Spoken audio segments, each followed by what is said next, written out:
राधा मोहन सिंह की क्या औकात है जो मुझे झुका ले? उसकी औकात ही नहीं कि हम लोग को झुका दे। मैं हार सकता हूँ, टूट सकता हूँ, झुक कहाँ सकता हूँ। राधा मोहन जी अपने पार्टी का कैंडिडेट हो, चाहे अपना पार्टी का, उसी को लाइक करते हैं। वो जो उनको उनकी गाली सुनता हो, उनका सुर्ती बनाता हो, उनका चप्पल उठाता हो, उन्हीं को पसंद करते हैं। तो वो तिवारी परिवार से होगा। राधा मोहन तो मदद लेता है कि गिरा करके मेरे भाई को विधानसभा का प्रभारी बनाया, वहां से लीडिंग किया, नहीं तो इनको हमारे गोविंदगंज से लीड मिल जाता। ऐसा नहीं है कि चुनाव जीत जाए। तिवारी परिवार को माइनस करके अगर चमथारन में कोई चलेगा तो ये पॉसिबल नहीं है। सम्राट चौधरी जी मुख्यमंत्री नहीं बनते तो सरकार नहीं बन पाती मेरे भाई। सम्राट चौधरी जी हैं, उसने काबिलियत दिखा करके चीज पाया है, किसी ने थोपा नहीं है, किसी ने उनके ऊपर एहसान नहीं किया है। अगर भारतीय जनता पार्टी के लिए उन्होंने त्याग किया, बलिदान किया, सब कुछ छोड़ा, तब आज उस जगह पे वो सम्राट चौधरी कुशवाहा बिरादरी के पूरे देश के एकमात्र नेता मजबूत बन के उभरेंगे। पूरे देश के नहीं, अखिलेश सिंह घमंडी, अहंकारी, लाइजनर लोग है, लोग नेता नहीं है। जिला को बर्बाद कर रहा था, इसका नेचर नहीं मुझे पसंद। बहुत ब्राउडी किस्म का इंसान है। लालू यादव अपराधियों के सरदार हैं, अपराधियों के सरगना है, सब कारा चोर है। तो तेजस्वी को नहीं कोई जानता है। पुत्र है तो बाप का लक्षण चाहिए। लालू जी का आप बोले थे कि अय्याश किस्म नहीं, मैं बता रहा हूँ। शहाबुद्दीन को एक मजबूत साथी कहूंगा, विकास पुरुष कहूंगा। शहाबुद्दीन वो आदमी है जो रामायण और गीता पढ़ता था मेरे सामने जेल। जो व्यक्ति मेरे सामने रामायण और गीता को इतने अदब के साथ, सम्मान के साथ पढ़ता हो और उनको प्रणाम करता हो, वो आदमी धर्म के खिलाफ किसी की लड़ाई नहीं लड़ सकता। शहाबुद्दीन के साथ मुस्लिम लोगों से ज्यादा हिंदुओं का समर्थन था। लालू जी कहे ये शमसिया तनी मीसा के माई से बात कराओ। मैडम आई मेरे सामने, लालू जी कहे हो जाता नहीं भाजपा के सरकार बा झारखंड में, वहाँ पता नहीं मोबाइल मिली कि नहीं मिली। जौले के हमारा से बात न हो तौले कोनो दस्खत ये सब कर हैं दोनों सौ तदुआ सुबह सवाते पर दस्खत मत करिए, बिना कागज पढ़ ले या पढ़वले। अच्छा हमके बताइए, लालू जी के नाम को हटा दो तो कौन जाता है इन लोग को? लालू जी के नाम को हटा दो तो तेजस्वी को नहीं कोई जानता है। भले पुत्र हैं तो क्या हुआ? खुलेआम राधा मोहन सिंह जी राजू तिवारी का विरोध कर रहे थे। पूरी ताकत लगा दिया इन लोगों ने, खुलेआम, पीठ पीछे नहीं, खुलेआम फोन कर रहे थे। तमाम टेप है मेरे पास चुनाव के समय। हाँ, जिसको फोन करके कह रहे थे, टेप है, आवाज है बुलंद। इनकी सुनंदन पासवान इन लोगों की हिम्मत नहीं है बोलने का। पीछे में बोलेगा, सामने बोलने का हिम्मत नहीं है, जिस तरह मैं बोल देता हूँ। सचिंदर सिंह का भी विरोध किए थे। जदयू की शालिनी मिश्रा जीती हैं, पूछिएगा, बिना ऑफ कैमरा पूछिएगा, बताएगा लोग। 22 फरवरी 1998 को देवेंद्र दुबे की हत्या होती है। आप कह रहे हैं कि मेरे आँख के सामने हत्या हुई, बीडी बिहारी प्रसाद ने गोली चलाई। बीडी बिहारी जी की हत्या होती है 1998 में 13 जून को। श्री प्रकाश शुक्ला हत्या करते हैं, ऐसी खबरें आई जिसमें आपका भी नाम जोड़ा गया। अजित सरकार हत्याकांड में भी आप ही का नाम आया। राजन तिवारी के साथ सिर्फ छल हो रहा है, बिहार से लेकर उत्तर प्रदेश तक छल छल छल छल छल सिर्फ छल हो रहा है। तो मैं जनता की आवाज हूँ, मेरे फॉलोअर करोड़ों में हैं, और इस बार इग्नोर अगर मैं हुआ तब अपने जनता को भी संबोधित करेंगे, अपने लोगों को भी संबोधित करेंगे। तो डायलॉग होगा अच्छा न्यावरण होगा। तब हम राधा मोहन सिंह की चमचाई नहीं कर सकते ना, हमारे जैसा लोग मजबूत है ना। राधा मोहन सिंह का सिपाही थोड़ी बन सकता हूँ। झुकने के लिए तो भगवान के सामने हम खाली झुक सकते हैं, अपने माता पिता के सामने झुक सकते हैं, नहीं तो दुनिया में कौन बना है जो राजन तिवारी को झुका? जिसके पास पैसा है, धन है, बल है, ताकत है, उसके लिए जेल कुछ नहीं, गरीबों के लिए जेल। अमीर के लिए जेल नहीं है। अमीर के लिए जेल में सारी व्यवस्थाएं यार छोड़िए, सब क्यों के अंदर की बात खुलवाते हैं। ब्राह्मण का इनकाउंटर हुआ, भरत तिवारी का, ये इनकाउंटर नहीं होना चाहिए। इसके पहले जितने भी इनकाउंटर हुए अपराधियों का।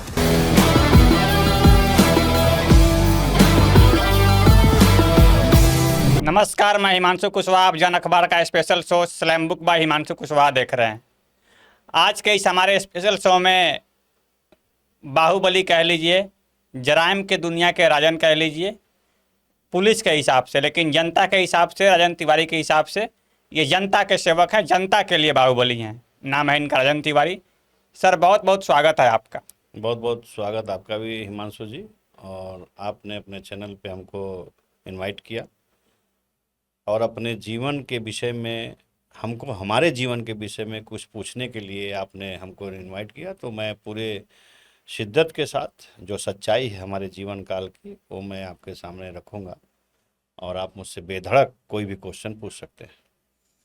हमने जो इंट्रो दिया, पुलिस के द्वारा जराइम के दुनिया का राजा यानी राजा कहा जाता है आपको पुलिस के द्वारा, आप अपने आप को क्या समझते हैं? पुलिस किसी को कोई नाम दे सकती है, जिसकी लाठी उसकी भैंस होता है, कहावत तो हम लोग दबे कुचलों की आवाज़ बन करके छात्र राजनीतिक में उभरे थे। और छात्र राजनीतिक में दबे कुचले का आवाज़ बनना, समाज की आवाज़ बनना, और जहां अत्याचार हो रहा है उसके खिलाफ लड़ाई लड़ना, किसी का एडमिशन करवाना, माने किसी का एडमिशन अगर नहीं हो रहा है गरीब बच्चे का, उसका एडमिशन करवाना, ये सब गुनाह अगर हम लोगों से हुआ है तो इस गुनाह की सज़ा हम लोगों को अपराध के दुनिया में बदनाम करके सरकार ने और पुलिस प्रशासन ने हम लोगों को अच्छा नाम दिया है। लेकिन न्यायपालिका पे भरोसा था, न्यायपालिका से मुझे न्याय मिला। सारे केस, बड़े खुश दिल से मैं आज कह सकता हूँ, इस समय मेरे ऊपर एक भी मुकदमे नहीं है, और सारे केसों से मुक्ति पा करके सच्चा जनसेवक के रूप में अपने पूर्वांचल में, उत्तर प्रदेश और बिहार में, दोनों राज्यों में अपने समर्थकों के बीच, अपने शुभचिंतकों के बीच और अपने गरीबों की आवाज़ बन के हम हर जगह उठाते रह रहा हूँ। यह मेरी बड़ी खुशनसीबी है कि मैं आज गरीबों की आवाज़ हूँ। आप गोरखपुर के रहने वाले हैं, आपकी पढ़ाई लिखाई गोरखपुर में कहाँ से हुई? देखिए, मैं गोरखपुर जनपद के एक गांव है सहगौरा, हिस्टोरिकल गांव है वो, हिस्टोरिकल प्लेस है वो। वहाँ पे हमारे गांव पे पीएचडी की उपाधि मिलती है लोगों को, डॉक्टरेट की उपाधि मिलती है। एमए के जब एंशिएंट हिस्ट्री की किताब आप खोलिएगा तो मेरे गांव पे लोगों को पीएचडी की उपाधि मिलती है। हिस्टोरिकल गांव है, तमाम पाषाण युग के ताम्रपत्र, भोजपत्र और तमाम ब्रिक, ईंटें वगैरह। और आज भी हमारे गांव के नीचे जो है बड़ी हवेली है, डी स्थान है। तो मैं उस हिस्टोरिकल गांव का हूं और बड़े गर्व से याद करता हूं कि वहां पे उच्च कोटि के, उच्च क्वालिटी के, उच्च कोटि के ब्राह्मण उस गांव में रहते हैं। हम लोग राम घराना के तिवारी हैं, राम घराना के त्रिपाठी तिवारी भी। हमारा टाइटल तो तिवारी पुलिस रख दिया, लेकिन ओरिजिनल बेसिकली त्रिपाठी हैं, राम घराना के हैं, सिरमुख शांडिल गोत्र के हैं। और गोरखपुर जनपद से करीब 23-24 किलोमीटर दूर हमारा गांव है। मैं वहाँ का रहने वाला हूँ, लेकिन ननिहाल मेरा बिहार में है। तो बिहार में ननिहाल है, इस वजह से बिहार से भी मेरी उतनी ही रुचि रहती है, उतना ही लगाव रहता है। बिहार मेरे माता का घर है, और माता के घर से भी स्नेह है, प्यार है, और पिता के घर से भी स्नेह और प्यार है। तो दोनों जगह से मेरा अटूट लगाव है। आपका नाम जुड़ता है श्री प्रकाश शुक्ला के साथ, आनंद पांडे के साथ, क्या रिश्ता था इन लोगों के साथ आपका? देखिए, मैं जो आपने क्वेश्चन किया, इसका मैं सत्य और निष्ठा के साथ जवाब देना चाहता हूं कि श्री प्रकाश शुक्ला और आनंद पांडे ये मेरे बाल्यावस्था के दोस्त थे। जब हम लोग खेलने कूदने जाते थे तो श्री प्रकाश शुक्ला एक अच्छा पहलवान था, अच्छा ही नहीं, बहुत ही अच्छा उत्तर प्रदेश का पहलवान था। उसके गुरु भौरिक यादव थे। हम लोग एक साथ सैयद मोदी स्टेडियम में खेलने जाते थे। हमारे मोहल्ले में तुलसीदास इंटर कॉलेज है, वहाँ हम लोग बैट बॉल खेलते थे। लेकिन अपराध की दुनिया में जब श्री प्रकाश शुक्ला ने प्रवेश किया, उसके बाद ना मेरी उसकी कभी दोस्ती थी, ना उसकी कभी देखा देखी थी, ना उसके बाद कभी मिलन हुआ, ना उसके बाद दोस्ती हम लोग की बरकरार रही। बस उतना ही दिन का नाता था, उतना ही दिन का रिश्ता था। आप कह रहे हैं कि आपकी दोस्ती अपराध में आने के बाद खत्म हो गई, लेकिन 1996 में शायद विवेक सिंह की हत्या होती है, उसमें आपका नाम ऐड होता है। आता है। मुख्य आरोपी इसमें श्री प्रकाश शुक्ला होते हैं, आनंद पांडे होते हैं, आपका भी नाम होता है। इस पे आप क्या कहेंगे? मैं क्या कहा कि चूंकि बचपन के दोस्त थे, बोल्ड थे, मजबूत थे, और हर जहाँ पे बुराई होती थी वहाँ पे अच्छाई की आवाज़ बनकर खड़ा रहते थे। इसलिए तमाम ऐसे राजनीतिक लोग थे उस समय मुझे लोग नहीं पसंद करते थे, उन लोगों ने मेरा नाम केस में फर्जी डलवाया। और मैं आज बड़े खुशनसीब हूँ कि मैं सारे केसों में, जो केस का जिक्र आप कर रहे हो, उस केस में मैं बाइज्जत बरी हो गया हूँ। न्यायपालिका ने मुझे न्याय दिया। हाँ, बदनाम करने के लिए किसी का नाम किसी मुकदमे में डाला जा सकता है। उस समय मायावती जी का सरकार था।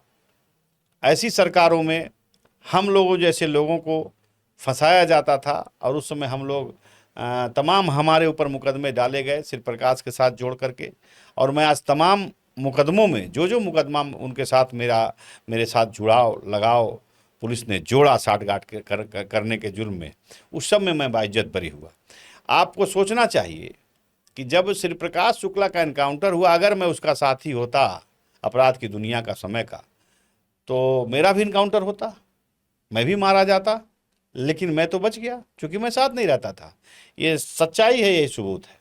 लेकिन अब पुलिस को बदनाम करना है तो करे, उससे कोई फर्क नहीं पड़ता हमको।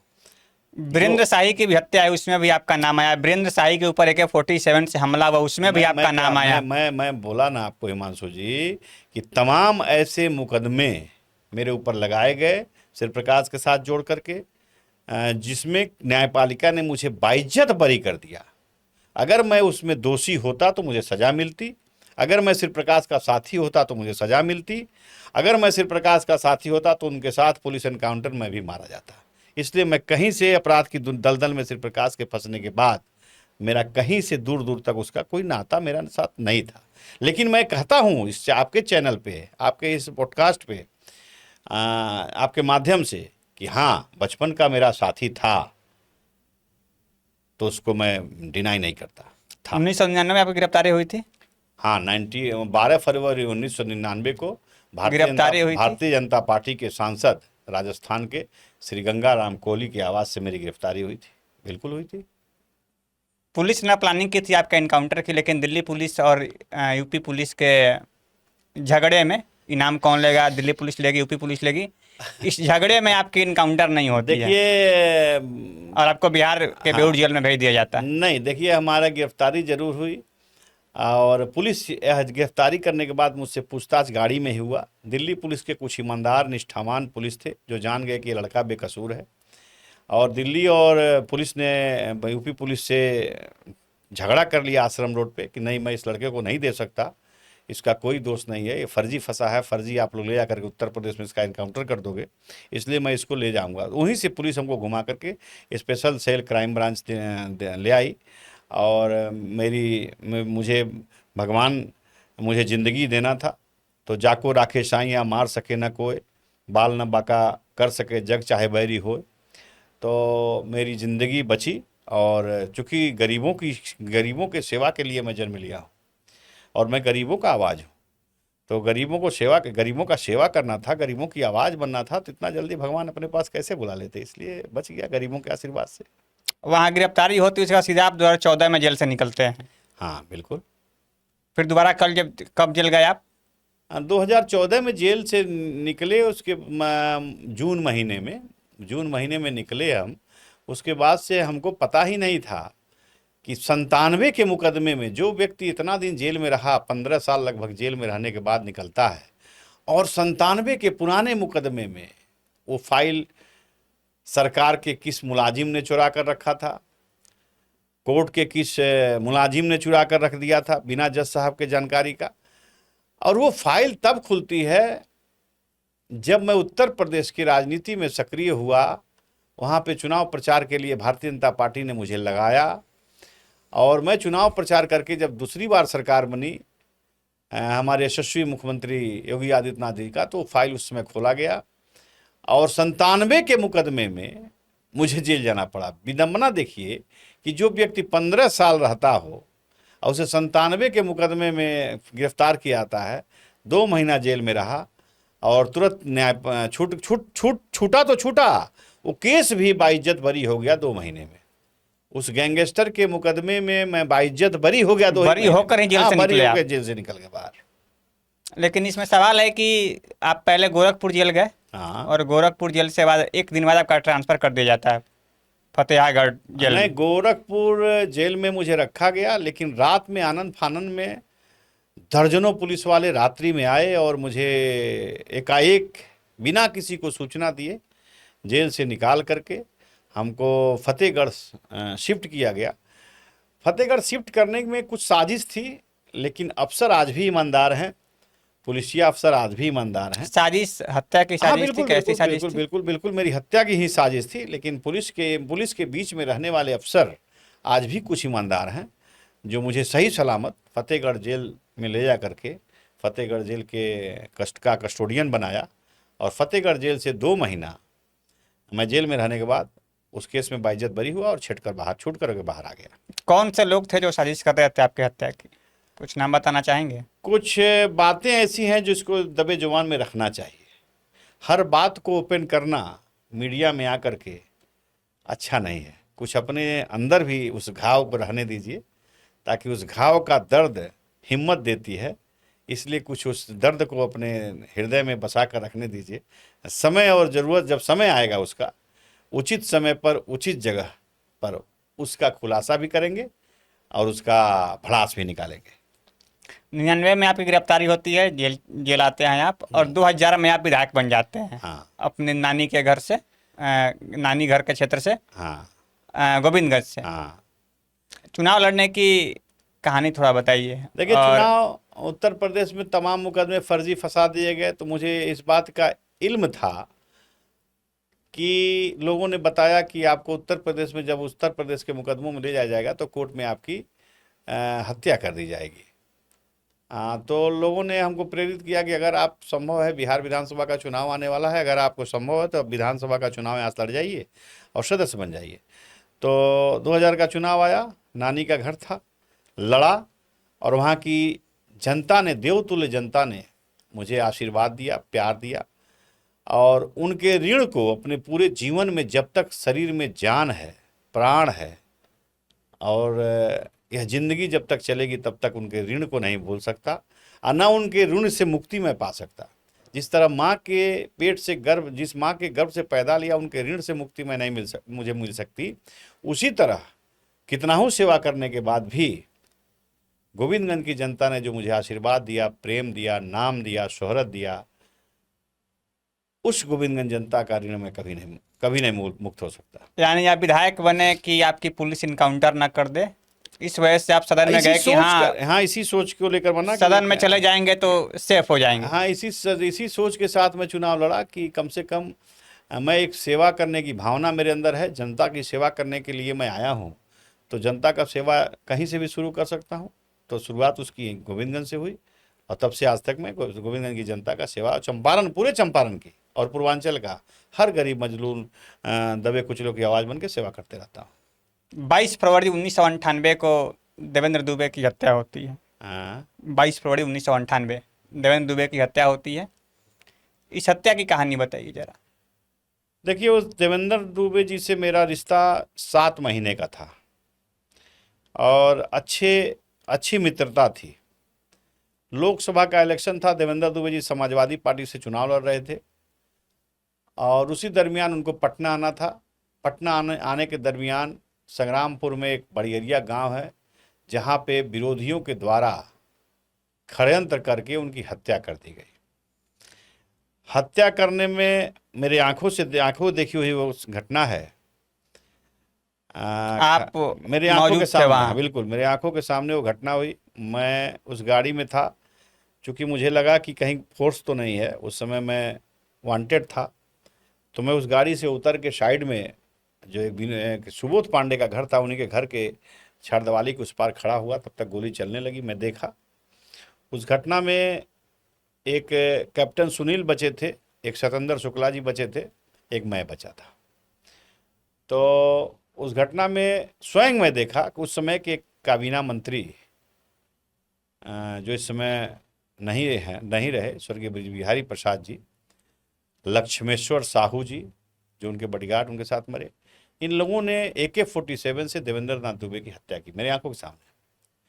चूँकि मैं FIR नहीं कर सकता था, मैं अपनी बयान कहीं नहीं दे सकता था, इसलिए मैं उनका नाम नहीं लिया, लेकिन FIR में उन लोगों का नाम आया। बाद में सरकार ने उन लोगों का नाम हटा दिया, या कोर्ट ने। पहली गोली किन्होंने चलाई थी? लक्ष्मेश्वर साहू, जो उनका अंगरक्षक था उसमें का, तत्कालीन अंगरक्षक लक्ष्मेश्वर साहू ने गोली चलाई थी। मोतिहारी के एक बाहुबली थे विनोद सिंह, हाँ, वो भी घटना में थे, वो भी गोली चलाए थे। वो भी गोली चलाए थे? हाँ, वो भी गोली चलाए थे विनोद सिंह, जो इस दुनिया में नहीं रहे। जैसे को तैसा, यहीं पे क्वेश्चन जैसे है कि तैसा, कि जैसे कि उसने भी किसी को गोली मार के हत्या की, तो उसकी भी हत्या किसी और ने कर दी। उसी का साथी, उन्हीं के साथ रहने वाला छोटे लाल साहनी ने कर दी। तो जैसा करेगा वैसा भोगेगा। लेकिन इस केस में एक आरोपी बनाए गए थे गप्पू राय, जिला परिषद के चेयरमैन, उनकी पत्नी है। हाँ, और अभी आपके खिलाफ चुनाव लड़े थे। नहीं, मेरे खिलाफ नहीं लड़े थे, सॉरी, मेरे आपके भाई के खिलाफ लड़े खिलाफ, थे। आपके भाई के हाँ, खिलाफ तो चुनाव लड़े मुलजिम थे। बना दिए गए थे तो बाइज्जत बरी हो गए होंगे, चाहे केस चल रहा हाँ, हो, मैं बरी नहीं हो, जानता। हाँ केस में हाँ, बरी हो गए। ठीक है। उनको आप चेयरमैन बनाने में आपकी आपने मदद की थी उनको। हाँ, बिल्कुल मदद किए थे। जब आप उनको आप 2021 में मदद किए, फिर 2025 में आपके खिलाफ, आपके परिवार के खिलाफ चुनाव लड़ने देखिए, लगे। मेरा दायित्व था, क्या कहेंगे आप? मेरा दायित्व था, मेरे को विधानसभा क्षेत्र के थे, भूमिहार समाज से आते हैं। तो एक बार मैंने उनका विरोध किया था, उस समय मैंने पवन जायसवाल जी को, उनकी पत्नी प्रियंका जायसवाल जी को चेयरमैन बनाने में मदद की थी 2016 में। हाँ, तो लोगों ने कहा कि अपने क्षेत्र के आदमी को आपने चेयरमैन नहीं बनने दिया, विरोध किया है, भूमिहार समाज का ये है वो है, इस तरह की बात आई। तो मैंने फिर उनको, हमसे पूछेगा पूरा है चुनाव लड़ना, तो मैंने कहा लड़िए। और फिर मैंने उनको मदद किया और अपने मतलब मदद किया। उसके बाद से भाग्य ने साथ दिया उनका, वो चेयरमैन उनकी पत्नी बनी। यही बात है, और कोई बात नहीं। तो आप नहीं बोले कि मैं क्यों बोलने जाऊँगा? पार्टी टिकट दी, लड़ा चुनाव, वो आदमी लड़ा चुनाव, तो लड़ा, तो क्या दिक्कत है? कोई ना कोई लड़बे करता है, वो भी लड़ गया। लेकिन सवाल है कि लड़े तो आपके पार्टी के सांसद, हमारे पार्टी के सांसद, चंपारण के सांसद, चंपारण के पूर्वी भीष्म चंपारण। पितामह हाँ। राधा मोहन सिंह, वहाँ के पूर्व विधायक, हाँ। उस समय के वर्तमान विधायक सुनील मणि तिवारी, हाँ, सब लोगों ने आपका विरोध किया। आप ऐसे ग्राउंड पे हम जब कवर करने गए थे तो ऐसा पता चला हम्म, कि वहाँ आपके खिलाफ क्या कहते हैं, षड्यंत्र हो रहा है हम्म, कि कैसे राजू तिवारी को हरा दिया जाए, हम्म, जिसमें नाम आया राधा मोहन सिंह का, हम्म, सुनील मणि तिवारी का। हाँ। देखिए, क्या कहेंगे आप? राधा मैं मोहन क्या- सिंह से आपकी इतनी बैर क्यों होती है? मैं क्या बोला आपसे कि आपने एक शब्द कहा भीष्म पितामह। तब भीष्म पितामह तो पूरे कौरवों का नाश कर दिया, जहाँ पे था वहीं पे नाश कर दिया उसका। तो उनका राधा मोहन सिंह जी का उम्र अब ढल गया है। उम्र के अंतिम पड़ाव पे वो भारतीय जनता पार्टी को, पूर्वी चंपारण में भारतीय जनता पार्टी को दफन कर देना चाहते हैं। गठबंधन में बड़े ईमानदारी के साथ कहूँगा, भारतीय जनता पार्टी का सदस्य होने के बाद भी, कि पार्टी अभी तक क्यों संज्ञान नहीं ली। पार्टी में छत्तीसगढ़ के सांसद जी आए थे, गाजीपुर के पाठक जी एमएलसी आए थे, तमाम ऐसे लोग आए थे प्रभारी बन के, गोविंदगंज रोज घूम रहे थे। उन्होंने देखा, उन्होंने सुना, उन्होंने जाना, उन्होंने रिपोर्ट भी दी। खुलेआम राधा मोहन सिंह जी राजू तिवारी का विरोध कर रहे थे, खुलेआम, पीठ पीछे नहीं, खुलेआम फोन कर रहे थे। तमाम टेप है मेरे पास, चुनाव के समय का? हाँ, जिसको जिसको फोन करके कह रहे थे, टेप है, आवाज है बुलंद मेरे पास। आज इस समय आ गया है, 2-4-5 दिन पहले अब मेरे पास वो फोन टेप भी भेज दिया है, क्लिप भी भेज दिया है। समय आएगा तो सुना देंगे। राधा मोहन सिंह जी खुलेआम विरोध कर रहे थे। उनके निवर्तमान विधायक वहाँ का, तो उसका तो कोई, मैं उसको तो नोटिस भी नहीं लेता वहाँ के एमएलए को, चूंकि मैंने उसको चेयरमैन बनाया था, तो वैसे वैसे लोगों का मैं नोटिस नहीं लेता। लेकिन उसने भी विरोध किया। उसी को अपना मोहरा बना करके राधा मोहन सिंह जी घुमाते थे और फोन से बात करते थे। लेकिन मोदी जी के नाम पर ना चुनाव जीतते हैं वो लोग। और ये बिहार का चुनाव नीतीश जी के नाम पर और मोदी जी के नाम पर हुआ था। राजू तिवारी जी चुनाव लड़े, सारी ताकत लगा दिया इन लोगों ने, पूरी ताकत लगा दिया इन लोगों ने। इनके 3-3 मंडल अध्यक्ष खिलाफ किए। इनके जितने कार्यकर्ता थे सब पट्टा बांध करके कांग्रेस का प्रचार किए, कांग्रेस के स्टेज से। लेकिन फिर भी राजू तिवारी 38,000 वोट से जीते। 97-98 हजार वोट राजू तिवारी को आया। और पूरी पार्टी, भारतीय जनता पार्टी का कमेटी कहिए, राधा मोहन जी के हाथ से छूट गई थी। राधा मोहन जी मतलब अपने को भाई कांग्रेस को समर्पित कर दिए थे। मेरा ही नहीं, कृष्णनंदन पासवान का भी विरोध कर रहे थे हरसिद्धि में। लेकिन कृष्णनंदन पासवान इन लोगों की हिम्मत नहीं है बोलने का। पीछे में बोलेगा लोग, सामने बोलने का हिम्मत नहीं है, जिस तरह मैं बोल देता हूँ। सचिंदर सिंह का भी विरोध किए थे। जदयू की शालिनी मिश्रा जीती हैं, पूछिएगा ऑफ कैमरा पूछिएगा, बताएगा लोग। सबका विरोध करेंगे। आप बहुत बड़ा खुलासा कर रहे हैं कि एक जिले में तो उनका लोकसभा क्षेत्र है, सारा उनके लोकसभा 4 क्षेत्र में आता है। विधानसभा में उन्होंने विरोध किया और चारों विधानसभा में उनके विरोध करने के बाद जितना विरोध ये करते थे उतना ही वोट और बढ़ता था। तो आपने धृतराष्ट्र कहा, भीष्म पितामह कहा, तो कब्र में पैर लटक रहा है, और इनके बनाने से वहां भारतीय जनता पार्टी और का कैडर नहीं बना है। भारतीय जनता पार्टी का कैडर वहां वाजपेयी जी के नाम पर और मोदी जी के नाम पर बना है। समझ गए ना? लोग तो कहते हैं मेरी बात कि सुनिएगा, मैं बता रहा हूं आपको। मेरे यहां से भारतीय जनता पार्टी विधायक रहा है सुनील मणि, हम्म, इसके पहले, लेकिन उसके पहले भी भारतीय जनता पार्टी चुनाव लड़ी है, जो 2300 से लेकर 2800 वोट पाती थी। समझ गए ना? तो भारतीय जनता पार्टी को मजबूत करने वाला भी मेरा भाई है राजू तिवारी। 2015 में चुनाव जीतने के बाद भारतीय जनता पार्टी को उन्होंने मजबूत किया। लेकिन आपने एक शब्द का बड़ा अच्छा नाम रखा, भीष्म पितामह। तो वहां के लोग कहते हैं तीर के सैया पर भीष्म पितामह सो करके और पूरे कौरवों का सर्वनाश कर दिया। उसी तरह पार्टी अगर सही तरीके से संज्ञान नहीं लेगी तो हमको लगता है कि भारतीय जनता पार्टी पूरे चंपारण से खत्म हो जाएगी, चंपारण से खत्म हो जाएगी। यह व्यक्ति खत्म करना चाहता है। अब तो भारतीय जनता पार्टी कैसे खत्म हो सकती है जब हमारे जैसा लोग है? हमारे जैसा लोग मजबूत है ना। मैं पार्टी का सिपाही हूं, राधा मोहन सिंह का सिपाही थोड़ी ना बन सकता हूं। पार्टी के कहने पर मैं काम कर सकता हूं, लेकिन उनके कहने से उनको, राधा मोहन जी जिसको उसी को बनाते हैं अपने पार्टी का कैंडिडेट हो, चाहे अपना पार्टी का उसी को लाइक करते हो, जो उनकी गाली सुनता हो, उनका सुरती बनाता हो, उनका चप्पल उठाता हो, उन्हीं को पसंद करते हैं। तो वो तिवारी परिवार से होगा? हैं? ये होगा? संभव है? आपको लगता है? नहीं। तो उसकी औकात ही नहीं कि हम लोगों को झुका दे। मैं हार सकता हूं, मैं झुक टूट नहीं सकता सकते हूं, हैं। मैं हार सकता हूं, टूट सकता हूं, झुक नहीं झुक सकते। कहां सकता हूं? झुकने के लिए तो भगवान के सामने हम खाली झुक सकते हैं, अपने माता पिता के सामने झुक सकते हैं, नहीं तो दुनिया में कौन बना है जो राजन तिवारी को झुका ले? तो राधा मोहन सिंह की क्या औकात है जो मुझे झुका ले? मेरे पास फोन टेप है, मैं चुनाव में राधा मोहन जी का 24 वाले चुनाव की मैं 2-4 बार उनके अपने आईडी से खिलाफ किया, नाम लिया नहीं लिया, हाँ, बिना हाँ। नाम का लिए खिलाफ किया, मैं आपके चैनल पे कहता हूं। हम्म। लेकिन पार्टी के लोगों ने मुझसे कहा, आज के मुख्यमंत्री माननीय सम्राट चौधरी जी हैं, इन्होंने मुझे फोन किया, कहा कि राजन जी क्या कर रहे हैं आप भाजपा में रहकर? हमने कहा मैं किसी का नाम नहीं लिया हूं, लेकिन इनसे कुछ मतभेद है मेरा। ये मदद लेने के बाद आदमी विरोध करता है मेरा बिना मतलब का, मेरे बारे में उल्टा सीधा बोलते रहते हैं। फिर दिक्कत कहाँ मेरी बात है? सुनिएगा, हाँ। मेरी बात सुनिएगा। तो मैं उस चीज को बहुत समझा, लेकिन फिर क्या, फिर उसके बाद से मेरे भाई साहब राजू तिवारी जी गए, मुझे डांटे, मुझे बोले कि तुमको इस क्षेत्र में नहीं रहना, चले जाओ, तुम प्रचार करो। सुनील कुशवाहा लड़ रहा है वाल्मीकि नगर और संजय जायसवाल जी का। तो उसके बाद मैं जब घर पे आया तो इस समय का जो जिलाध्यक्ष है पवन तिवारी, मेरे पास मोबाइल में टेप है, आवाज कभी आप सुना दूंगा, मोबाइल नहीं लाया हूं, रखा हूं। पवन तिवारी ने अपने मोबाइल से राधा मोहन सिंह से बात कराई। राधा मोहन सिंह उधर से क्या कह रहा है आप सुन लीजिएगा। तो ये आदमी मौका निकल गया तो पहचानता नहीं, ये तो मदद लेता है गिड़ा करके। मेरे भाई को विधानसभा का प्रभारी बनाया, वहां से लीडिंग किया, नहीं तो इनको हमारे गोविंदगंज से लीड मिल जाता। मैं अगर ओपन खुल के घूम जाता तो 80,000 से चुनाव आ रहा है, डॉक्टर राजेश अगर ओपन घूम जाता तो ये चुनाव जीत जाते। ऐसा नहीं है कि चुनाव जीत जाते। कहा जाता है कि तिवारी परिवार को माइनस करके अगर चंपारण में कोई चलेगा, दोनों चंपारण में, पूरा चंपारण की मैं बात करता हूं, तो ये पॉसिबल नहीं है।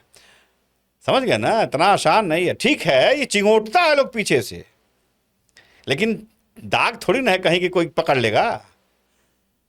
कभी भी चुनाव हम जीतने के बाद भी ये लोग कम चाल राजन तिवारी के खिलाफ नहीं चलता है। देखिए, राजू तिवारी की राजनीति अलग है, मैं राजू तिवारी की राजनीति से, मेरा राजनीति अलग है। राजू तिवारी राधा मोहन जी के साथ कहीं खड़े हो सकते हैं, मिल सकते हैं, बात कर सकते हैं, लेकिन राजन तिवारी कभी राधा मोहन सिंह के सामने राजन तिवारी कभी राधा मोहन सिंह को कभी ना राजनीति में पसंद कर सकता है, न राजनीति में कभी उनके साथ कहीं मंच पे शेयर कर सकता है। मैं नहीं मंच पे शेयर करता, कभी मैं नहीं कर सकता। राजू तिवारी कर सकते हैं, मैं भारतीय जनता पार्टी में होने के बाद भी नहीं शेयर कर सकता हूं, क्योंकि राजू तिवारी की राजनीति से मेरी राजनीति से एकदम अलग है। उनका समझौतावादी राजनीति है। आप पिछले 5-6 साल से भाजपा में हैं, कहीं मैं 6 साल से नहीं, 19 से। हाँ, 7 साल हो गया अप्रॉक्स। हाँ, आपको पता नहीं होगा, मैं आपको बता दूं कि मैं राष्ट्रीय स्वयंसेवक का पहला स्कूल सरस्वती शिशु मंदिर पक्की बाग का पढ़ा लिखा हूँ। तो इसको जन्म जन्मांतर कहिए। आप जन्म से ही भाजपाई हैं। हाँ, जन्म जन्मांतर कहिए।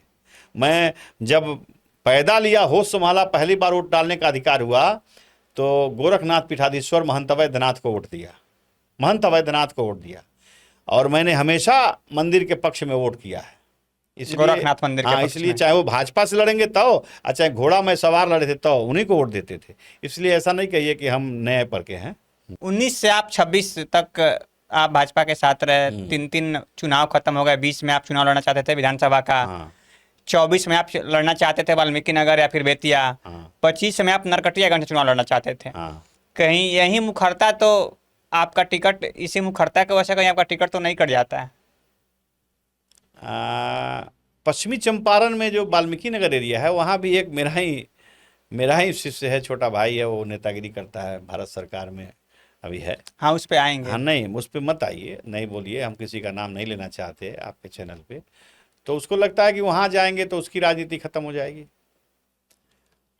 चूंकि मैं स्वच्छ राजनीति करता हूँ। आपका तो संबंध बेहतर रहा उनके साथ। मेरी बात समझिए, बेहतर संबंध क्या, मेरे से संबंध क्या, छोटा भाई की तरह था, छोटा भाई की तरह। आप 5 में मदद भी किए थे उनको चुनाव अरे जिताने में। मदद क्या किए हैं कि यार, छोड़िए कल की बात जो बिसर गई, अब आज की नया बात पे आइए। तो मुझसे लोग इसलिए जलते हैं कि मैं ना ठेकेदारी करता हूँ, ना दलाली करता हूँ, ना कमीशन खोरी लेता हूँ। तो ये नेताओं को नहीं भाता है ना, तो लोग मुझे पसंद नहीं करते। सब लोग मिल करके मेरा विरोध कर देते हैं, टिकट से वंचित। चूंकि ऊपर जो शीर्ष नेतृत्व है उसके पास आंख है, कान है, लेकिन वो अच्छे लोगों की बात नहीं सुन पा रहा है, इसलिए मुझे टिकट से वंचित किया गया। लेकिन मुझे बड़ी खुशी हुई इस बात की कि जिस व्यक्ति को आप ही कनक्लेव में बैठा था, मैं मौर्या में, श्रीकांत प्रत्युष के, और मेरे साथ संजय पांडे जी गए थे। एक संजय पांडे जी हैं हमारे यहाँ पूर्व जिला अध्यक्ष। तो उस कनक्लेव में मैंने कहा कि 38 सालों से यह व्यक्ति भारतीय जनता पार्टी का सेवा कर रहा है, लौरिया से टिकट मांग रहा है। अगर संजय पांडे को टिकट नरकटियागंज में दे दिया जाए तो मैं चुनाव नहीं लड़ूंगा। नरकटियागंज में रेणु गुप्ता का टिकट फाइनल हो गया था, उनके घर पे जश्न बन रहा था, मिठाई बन रहा था, उनके यहाँ मटन चिकन की पार्टी हो रही थी। आनन फानन में दिल्ली में बैठक बुलाई गई और उसमें बैठक में संजय पांडे का नाम हमारे पश्चिमी चंपारण के सांसद संजय जायसवाल जी ने रखा कि यही व्यक्ति लड़ेगा तो राजन तिवारी वहाँ से चुनाव नहीं लड़ेंगे, नहीं तो निर्दल भी खड़ा हो सकते हैं। तो संजय पांडे जी से मैंने पहले ही वादा किया था और पहले ही मेरे मुंह से निकला हुआ आवाज़ था। संजय पांडे जी टिकट लेके आए, बड़ी खुशी की बात है। मैं लड़ूँ ना लड़ूँ, कार्यकर्ता को लड़ना चाहिए, और कार्यकर्ता को टिकट मिला, मुझे बड़ी खुशी हुई। मैंने उनको भरपूर मदद किया और वो चुनाव, बड़ी हस्ती उनको लग गई हराने के लिए, लेकिन एक छोटी सी हस्ती राजन तिवारी लग गया जिताने के लिए। बड़ी हस्तियां लग गई संजय पांडे को हराने के लिए, लेकिन एक छोटी सी हस्ती लग गई संजय पांडे को जिताने के लिए, और संजय पांडे को 22,000 वोटों से चुनाव। आपके शिष्य तो नहीं लगे थे? नहीं, शिष्य मैं नहीं कह सकता कौन लगा, पार्टी जानती है। लेकिन अब क्या कहें, ये भारतीय जनता पार्टी में ऐसे ऐसे लोग हैं जिनकी आवाज़ ऊपर तक क्यों नहीं जा रही है, जो विरोध करता है पार्टी के अंदर रहकर पार्टी के कैंडिडेटों का, जो विरोध करता है पार्टी के अंदर रहकर अपने एनडीए के साथियों का। वैसे लोग भी पार्टी में ऐसे लोगों को तवज्जो मिलती है। ये मुझे बड़ी अफसोस की बात है, बड़े अफसोस के साथ इस चैनल पे कहना पड़ रहा है। अब लौटते हैं 1998 में देवेंद्र दुबे जी की हत्या हो जाती है। आप कह रहे हैं कि मेरे आंख के सामने हत्या हुई, बीड़ी बिहारी प्रसाद ने गोली चलाई। बीड़ी बिहारी जी की हत्या होती है 1998 में 13 जून को। श्री प्रकाश शुक्ला हत्या करते हैं, ऐसी खबरें आई, ऐसा केस हुआ जिसमें आपका भी नाम जोड़ा गया। देखिए मेरी बात सुनिएगा, अब एक बात हिमांशु जी आपसे कह दें, जिस केस का निष्पादन हो गया, जिस केस में हम बरी हो गए, उस केस का जिक्र भी अब करना मुनासिब हम नहीं समझते। कहा जाता है कि आपने उस हत्या का बदला लिया था। नहीं, आपके ऐसा दोस्त थे, देखिए, मित्र क्या थे। हुआ नहीं हुआ वो सब चीजें छोड़ दीजिए। जिस केस से हमको बाइज्जत न्यायपालिका ने बरी कर दिया, मुझे न्याय पे भरोसा था, फर्जी फंसाए गए थे, लालू जी की सरकार थी और फर्जी एफआईआर में मुलजिम बना था, तो उस केस का निष्पादन हो गया। सुप्रीम कोर्ट, सर्वोच्च न्यायालय ने मुझे बरी किया। आपके दोस्त, आपके अजय मित्र, आपके भाई मुन्ना शुक्ला उस केस में सजा काट रहे हैं, इस बात का दुख है आपको? मुन्ना शुक्ला जी सजा काट रहे हैं, इसका तो दुख है। लेकिन अब न्यायपालिका पे टिप्पणी नहीं कर सकता ना। न्यायपालिका ने कुछ सोचा होगा, कुछ समझा होगा, लेकिन मैं न्यायपालिका पे कमेंट नहीं कर सकता, इसलिए चूंकि न्यायपालिका कुछ देखी होगी। इतना मैं जानता हूं कि मैं सूरजभान सिंह, आप उस हत्या में हम और नहीं थे। सूरजभान सिंह जी उस हत्याकांड से बाइज्जत बरी हुए, और जो दाग लगा था उस दाग हम लोगों का धुला। इस बात की खुशी है। अजित सरकार हत्याकांड में भी आप ही का नाम आ रही अजीत है। सरकार, पप्पू यादव के कहने पे आपने मैं हत्या तो करी। कहा आपसे, पूर्णिया कभी देखा नहीं। अब जितना मुकदमा होता है फंसा दिया जाता हूं। नामी बनिया बदनामी चोर, नामी बनिया बदनामी चोर। तो कहीं से कोई मुकदमा हो फंसा दो, मुकदमा खत्म करना हो, फाइल बंद करना हो, फंसा दो। बताइए, यही तो नियम था उस समय का। लेकिन न्यायपालिका पे भरोसा है, सब केस से आज मुक्ति मिला मुझे, सब केस से मुझे रिहाई मिली, सब आप केस खत्म हो गया। 15 साल अप्रोक्स जेल में रहे। हाँ। 99 में आपकी गिरफ्तारी होती है, हाँ। आप 14 में जेल से बाहर आते हैं। 15 साल आप जेल में रहे। हाँ, आपकी जवानी जेल में कट गई। अभी तो जवान है यार, अभी कहाँ बूढ़े हुए हैं। युवा अवस्था कह सकते हैं। युवा अवस्था में अभी हैं, अभी भी युवा अभी अवस्था युवा में। अवस्था में हैं। अभी भी तो कहाँ बूढ़े हुए हैं। लेकिन सवाल है कि सब आप हमेशा अच्छा, हॉस्पिटल आप बैठे हो सामने, हाँ। मैं बैठा हूँ आपके सामने, आप बताओ हम दोनों में जवान कौन है। आप दिख रहे हैं। लेकिन एक सवाल है, पॉलिटिशियन से जेल जाते जाते बीमार क्यों पड़ जाते हैं? नहीं, मैं तो कभी बीमार नहीं पड़ता हूँ। हॉस्पिटल में रहते थे आप हमेशा? हॉस्पिटल में रहते थे तो हॉस्पिटल में कभी कभी थोड़ा थोड़ा तबीयत जेल में खराब हो जाता है तो आते हैं जाते रहते हैं, ऐसा नहीं है। लेकिन मैं बीमार नहीं पड़ता हूँ जल्दी। क्योंकि देखा जाता है कि जब भी पॉलिटिशियन जेल जाते हैं, पॉलिटिशियन बाहर से जेल जाता है, भीतर वो बीमार पड़ता है। जो जेल में है उस बीमार पड़ता है तो आएगा ना अस्पताल ना। अब जो बड़ा पॉलिटिशियन बनता है वो बीमार पड़ता है तो उसकी बीमारी के बारे में मैं नहीं जानता। लेकिन मैं तो जेल ही में था, जेल से ही विधायक बना, और विधायक बनने के बाद बीमार पड़ा तो आया। लालू जी के शासन में भी जेल गए आप? लालू जी के शासन में जेल थे, गए नहीं नीतीश थे। कुमार का शासन में भी शासन में जेल में रहे हैं हाँ, बिहार में? बिल्कुल रहे नहीं, झारखंड में थे उस समय। झारखंड में थे। हाँ। और इस समय भी आप जेल गए तो गोरखपुर गए? हाँ, गोरखपुर गए। नहीं, नीतीश शासन में झारखंड से गोरखपुर चले गए थे। अच्छा। 3 साल अप्रोक्स गोरखपुर रहे। बिहार से कब चले गए आप? 2008 में चले गए झारखंड, और 2008 के बाद से चले गए 11 तो में, 3 11 साल में चले गए वहाँ गोरखपुर। 3 साल तो आप जेल में थे, 8 के पहले तो 5 से लेकर 8 तक। 2000 से लेकर 2008 तक अस्पताल में रहे। 8 साल अस्पताल में रहे। हॉस्पिटल में तबीयत खराब को लेकर हाँ, के? मैंने जेल के हॉस्पिटल का ही है, जेल के अच्छा, हॉस्पिटल जेल के हॉस्पिटल में। वहाँ से आप लोग, आरोप लगता है कि आप लोग वहाँ से सरकार चलाते थे, अपनी सल्तनत चलाते थे। नहीं, ऐसा नहीं। जेल में रह करके नहीं, जेल में है? ऐसा नहीं है। हाँ। गरीबों का सेवा करना सरकार चलाना नहीं कहोगे आप। गरीबों का सेवा अपनी करना, सरकार, अपने क्षेत्र की नहीं, सरकार। ऐसा क्षेत्र की सरकार नहीं, गरीबों का सरकार। हम लोग गरीबों का मतलब पूरे बिहार और उत्तर प्रदेश के लोग करते थे ना। तो कोई दुखियारा इलाज कराने आया, किसी की शादी है, किसी का ब्याह है, किसी का इलाज है, तो वो सब कराते रहते थे। तो जन सेवा है, वो सरकार चलाना नहीं कहिएगा। लालू हम लोग जी- किसी पे अत्याचार किए हो तो आप बताओ। लालू जी के सरकार में भी आप जेल में रहने, नीतीश जी के अंतर क्या है विधि व्यवस्था में दोनों आदमी के कोई सरकार में? अंतर नहीं है, कोई अंतर नहीं, सब बराबर है। जैसा उसमें वैसा इसमें।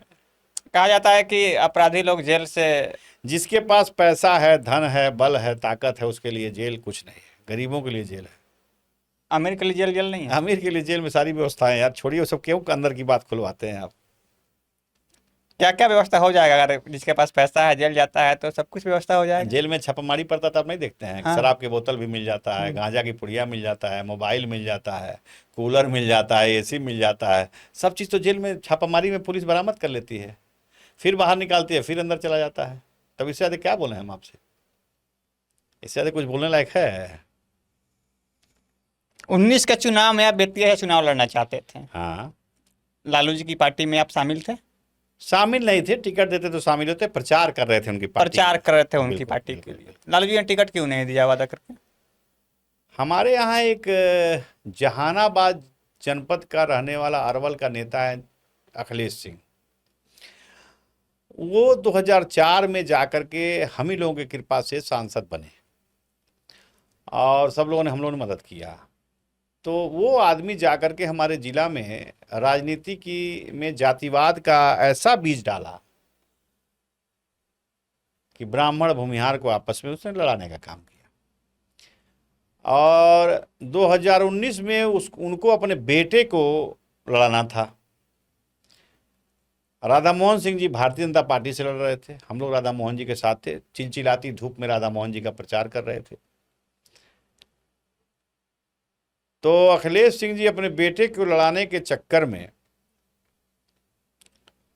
हमारा टिकट कटवाए बेतिया से, वहां ब्रजेश कुशवाहा को रालोसपा में टिकट दे करके ब्रजेश कुशवाहा को टिकट दिलवाया। उनको लगा कि मोतिहारी में पूर्वी चंपारण में 1,90,000 कुशवाहा का वोट है, वो हमको मिल जाएगा, और 1,90,000 ब्राह्मण का वोट है, वो हमको नहीं मिलेगा। तो कुशवाहा उनको काहे वोट देगा भाई? दबे जुबान में एक चर्चा होती है उस चुनाव की। कुशवाहा वहां का भाजपा माइंडेड लोग है। दबे जुबान में एक चर्चा होती है, आप उपेंद्र कुशवाहा से भी कंसल्ट किए थे हाँ, किए टिकट थे, के लिए। मांगे थे, बिल्कुल मांगे थे। चर्चा ये होती है कि अगर राजन तिवारी को टिकट मिली होती तो दोनों सीट निकल गया होता। 100% जीत जाते, 100% जीत जाते, दुनिया कोई ताकत नहीं सीट रोक देती। इसी कारण से राधा मोहन सिंह जी और संजय जायसवाल जी दोनों ने मिल करके यहाँ केंद्रीय नेतृत्व को खबर किया। भूपेंद्र यादव जी यहाँ प्रभारी थे, नागेंद्र नाथ तिवारी जी संगठन महामंत्री थे। इन लोगों ने गृह मंत्री जी से बात किया, गृह मंत्री जी मुझसे टेलीफोनिक बात की। उसके बाद से हमारी ज्वाइनिंग लखनऊ में हुई 2019 में, तब से मैं भाजपा में, तब से भाजपा में 100%। इतना चुनाव बीत गया फिर भी आप टिकट नहीं पा रहे हैं। आप कभी कह रहे हैं कि हम राधा मोहन सिंह का मदद कर देते हैं, फिर आप नहीं, राधा मोहन सिंह का मदद करना मजबूरी है भाई। देखो, विरोध करना मेरी मुंह से, मैं मुंह से राधा मोहन का विरोधी हूँ, पार्टी का विरोधी नहीं हूँ। राधा मोहन सिंह जी का मैं मुंह से राधा मोहन सिंह जी का मैं विरोधी हूँ, पार्टी का विरोधी नहीं हूँ। राधा मोहन सिंह चुनाव लड़ेंगे, आज फिर लड़ेंगे चुनाव भारतीय जनता पार्टी से, तो फिर मैं उन्हीं को वोट दूंगा, दिलवाऊंगा, क्योंकि मैं पार्टी का आदमी हूँ। तो आपके पीछे काहे लगे रहते मेरी हैं? बात क्या सुनिएगा, रीजन? मैं राधा मोहन सिंह को पसंद नहीं करता हूँ, लेकिन राधा मोहन सिंह को पसंद नहीं करने का मतलब है कि मैं भारतीय जनता पार्टी को हरवा दूँ, ऐसा भी नहीं है। फिर दिक्कत क्या है उनको आपसे? दिक्कत है कि देखो भाई, हमको काम करना है भारतीय जनता पार्टी के लिए, हमको काम करना है संगठन के लिए, हमको काम करना है हमारा पार्टी किस तरह हमारा यहाँ मजबूत हो और चुनाव जीते। हम राधा मोहन सिंह की चमचाई नहीं कर सकते ना, हम राधा मोहन सिंह जी का चमचाई नहीं कर सकते, इसलिए विरोध है और कोई बात नहीं है। वो चाहते हैं कि मैं कार्यालय आऊँ, वो चाहते हैं कि हमारे एक बुलाने पर वो हाजिर हो जाता है, ऐसा संभव है? संभव है? टिकट नहीं मिले लेकिन टिकट मिले ना मिले कोई मतलब लेकिन नहीं। मजबूर हमको पार्टी के लिए काम करना है, और पार्टी के लिए फिर राधा मोहन सिंह जी अगर 2029 में चुनाव लड़ेंगे तो फिर उन्हीं को वोट देंगे, उन्हीं का मदद करेंगे, ऐसा थोड़ी नहीं कि नहीं करेंगे। राधा मोहन का मैं विरोधी हूँ, पार्टी का विरोधी नहीं हूँ। पार्टी के विरोधी नहीं है। पार्टी का विरोधी नहीं है, लेकिन इस चुनाव में राधा मोहन जी से कष्ट हुआ हमको कि मेरे भाई को चुनाव में टिकट मिलने के बाद एनडीए गठबंधन में रह करके एनडीए गठबंधन के प्रत्याशी का विरोध करना, ये मुझे काफी कष्टदायक लगा। इसकी माफी कर देंगे आप?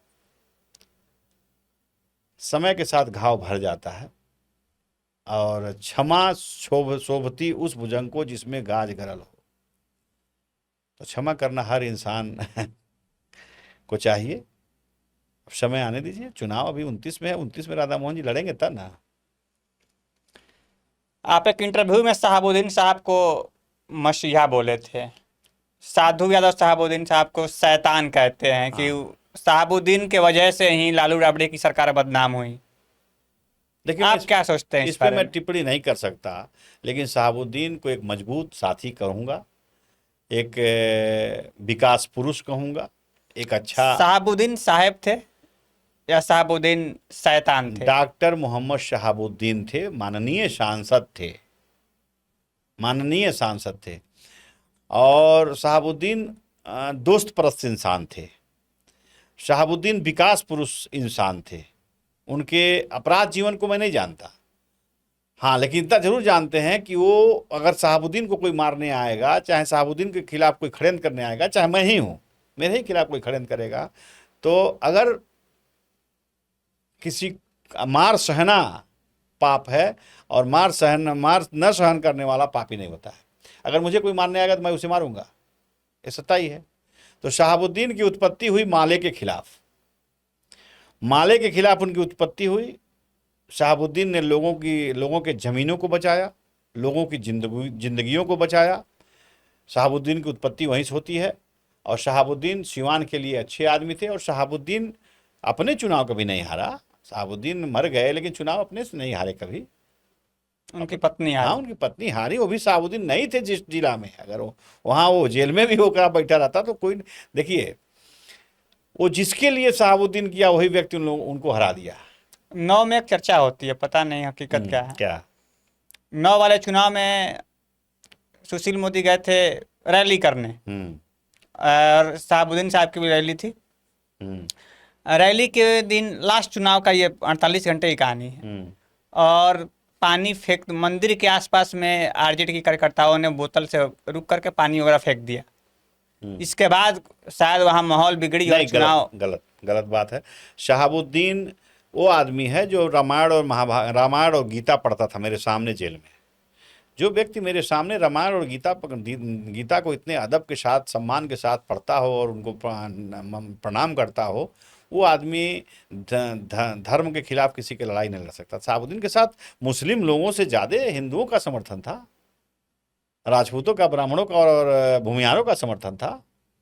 शहाबुद्दीन के साथ सारे लोग, जाति के साथ, धर्म के लोग थे। ऐसा नहीं कि मुसलमान ही खाली उनके साथ था।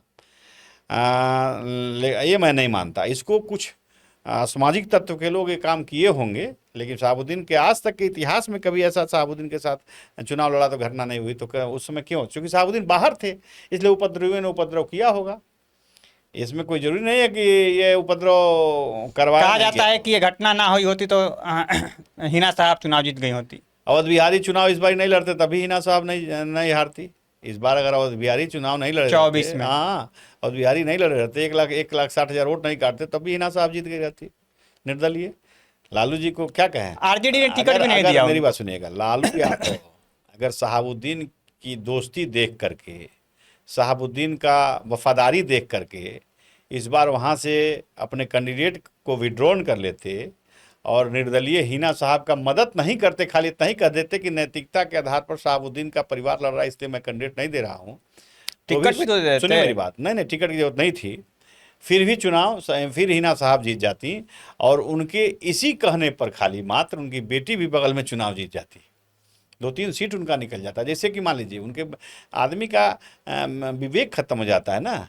जैसे कि वहाँ पे पवनाथ सिंह का बेटा चुनाव आरजेडी में था, उनको टिकट मिलता पवनाथ सिंह के बेटे को तो भी चुनाव जीत जाता। ये सब समीकरण का चीज़ है। लेकिन बिना से काले विपरीत बुद्धि, फिर वहाँ भी अखिलेश सिंह पहुँच गया अपने बेटा को लड़ाने, महाराजगंज वहाँ भी पहुँच गया। तो ये तो अपने बेटा को स्थापित करने के लिए जगह जगह जगह जगह घूमते रहता है। लालू यादव पता नहीं क्या है कि लालू यादव को वोट भी लेता है आदमी, कांग्रेस पार्टी को भी वोट लेता है। तो ऐसे ऐसे लोग पड़े रहते हैं। खैर वो दूसरे पार्टी की बात है, उस पर ज़्यादा हमको कमेंट नहीं करना चाहिए, ना ज़्यादा बोलना चाहिए। ना अखिलेश सिंह से हमारी कभी, ना हमारे पार्टी में है, ना उनकी बात हमको करना चाहिए। 2009 में उनका मत के विरोध किए थे।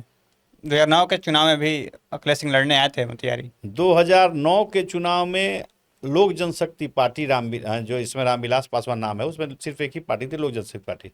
लोक जनशक्ति पार्टी और आरजेडी में गठबंधन था। लेकिन उस गठबंधन के खिलाफ मैंने काम किया और राधा मोहन का मदद किया था, क्योंकि आपको अखिलेश सिंह ने धोखा दिया था। नहीं, अखिलेश सिंह जिला को बर्बाद कर रहा था, इसका नेचर नहीं मुझे पसंद था। ब्राह्मण वोट से भूमिहार करवा रहा है, नहीं ना, किसी जाति को नहीं। ये बहुत ब्राउडी किस्म का इंसान है, घमंडी, अहंकारी, लाइजनर लोग है। लोग नेता नहीं है। दलाल का है भोजपुरी में, दलाल नहीं कहती है उसको, लाइजनर कहिए। ये लोग नेता नहीं हो सकता, जनता के बीच में रहने वाले लोग नहीं है। ये लोग पार्टी के नाम पे वोट पा जाते हैं, दूसरी बात इन लोग जनता के से क्या सरोकार है। तो ये लोग मुझे पसंद नहीं था, इसलिए मैंने उस समय 2009 में पार्टी से बगावत करके और गठबंधन धर्म का पालन नहीं करते हुए राधा मोहन जी का मदद किया। राधा मोहन सिंह चुनाव जीते। आप 2000 में विधायक बन गए थे, बिहार के पॉलिटिक्स में सक्रिय थे। हाँ। उसके बाद लालू जी की बेटी का शादी होता है और आरोपी लगता है साधु यादव, सुभाष यादव पे, कि पटना के सारे एजेंसियों से गाड़ी उठा ली गई, सोफा उठा लिया गया। इस आरोप में कितनी सच्चाई है? मुझे नहीं पता, हमको ये सब चीज़ जानकारी नहीं है। एक आरोप ये भी लगा है कि लालू जी जेल में थे, राबड़ी जी मुख्यमंत्री थी, वो सरकार साधु यादव और सुभाष यादव चला रहा है। एक चीज़ आपको बहुत घटना एक सुना रहा हूँ, आपको सुनिएगा। लालू यादव बेऊर जेल में बंद थे, उनको जाना था झारखंड के जेल में। उसमें बाबूलाल मरांडी जी का सरकार था। झारखंड में नई नई सरकार बनी थी, लालू यादव जी जेल में थे। और मुझे याद है आज भी कि अनवर मर गया, MLC जो अनवर मर गया, इससे फ़ोन कहे हमसे तिवारी तू मांग के लेवा। अनवर वो ये बात नहीं सुन पावे अनवर से अनवर मरा ना एमएलसी जो, तो अभी मर गया, इंतकाल हो गया। तो अनवर एमएलसी से फ़ोन लेकर आया, कहे तिवारी तनी फ़ोन लगावा सीएम हाउस। हम ही से कहे, अनवर का फ़ोन था, चूंकि अनवर बाहर से आता था लालू जी के पास। मेरे सामने घटना है और मुझे आज भी वो नंबर याद है, वो भूलते नहीं हैं वो नंबर, 222741 सीएम हाउस का नंबर था, 222741। मुख्यमंत्री आवास के नंबर पे मैंने फ़ोन किया अनवर के मोबाइल से, और वहाँ फ़ोन उठाने वाला शमसी नाम का व्यक्ति था। शमसी ने फ़ोन उठाया, लालू जी कहे कि ये शमसी तनी मीसा के माई से बात कराओ। मैडम आई मेरे सामने, लालू जी कहे हो जाता नहीं, भाजपा के सरकार बा झारखंड में, वहाँ पता नहीं मोबाइल मिली कि नहीं मिली, जौले के हमारा से बात न हो तौले कोनो दस्खत ये सब करई है दोनों सधुआ सुबह सवाते पर दस्खत मत करिए, बिना कागज पढ़ले या पढ़वौले चाहे हमके बतैले, तो जौले हम ओइजा बानी तौले तू कोनो कागज पे दस्खत मत करिए, ये कहे मेरे सामने कहे। तो लालू जी उतना विश्वास नहीं करते थे, लेकिन अब साले थे तो मानते थे, उस समय मजबूरी थी। नहीं मानते थे, मजबूरी क्या थी, मानते थे। उस समय लोग सेवा में लगे रहते थे, यानी इन लोग का एक तरफा राज नहीं था, एक लालू जी के नाम पर ही था ना यार। लालू जी का नाम को माइनस कर दो तो कौन जानता है किसी को, लालू जी के नाम को हटा दो तो कौन जाता है इन लोग को, लालू जी के नाम को हटा दो तो तेजस्वी को नहीं कोई जानता है, भले पुत्र हैं तो क्या हुआ, पुत्र है तो बाप वाला लक्षण चाहिए ना, पुत्र है तो बाप का लक्षण चाहिए। लालू जी का आप बोले थे कि अय्याश किस्म नहीं मैं बता रहा हूँ, लालू जी का जिस दिन 50% भी अगर लक्षण आ गया तो आरजेडी पुनः खड़ी हो जाएगी, सरकार बना लेगी, पुनः खड़ी हो जाएगी। सरकार बना देगी नहीं बना लेगी मैं नहीं कह सकता, लेकिन पुनः खड़ी हो जाएगी, मजबूत हो जाएगी। लालू जी का 50% इनको लक्षण लाना पड़ेगा। और अभी तो फिर 20 साल कोई जगह नहीं है ना। सम्राट चौधरी जी बिहार में अपनी पैठ जमा लिए। हिमांशु जी जिस जाति से आप हो, कुशवाहा जाति से हो, उसी जाति से हमारे सम्राट चौधरी जी हैं। और सम्राट चौधरी जी से मेरे रिश्ते बड़े अटूट हैं। कब का रिश्ता है? 1997 से मेरे रिश्ते हैं, जब ना सम्राट जी राजनीतिक जीवन में थे ना मैं राजनीतिक जीवन में था। और शकुनी चौधरी जी के वो पुत्र हैं, और शकुनी चौधरी जी बड़े मजबूत आदमी, किसी से दबने वाले नहीं, बड़े बहादुर आदमी। समता पार्टी का भी जन्म शकुनी चौधरी के द्वारा हुआ था।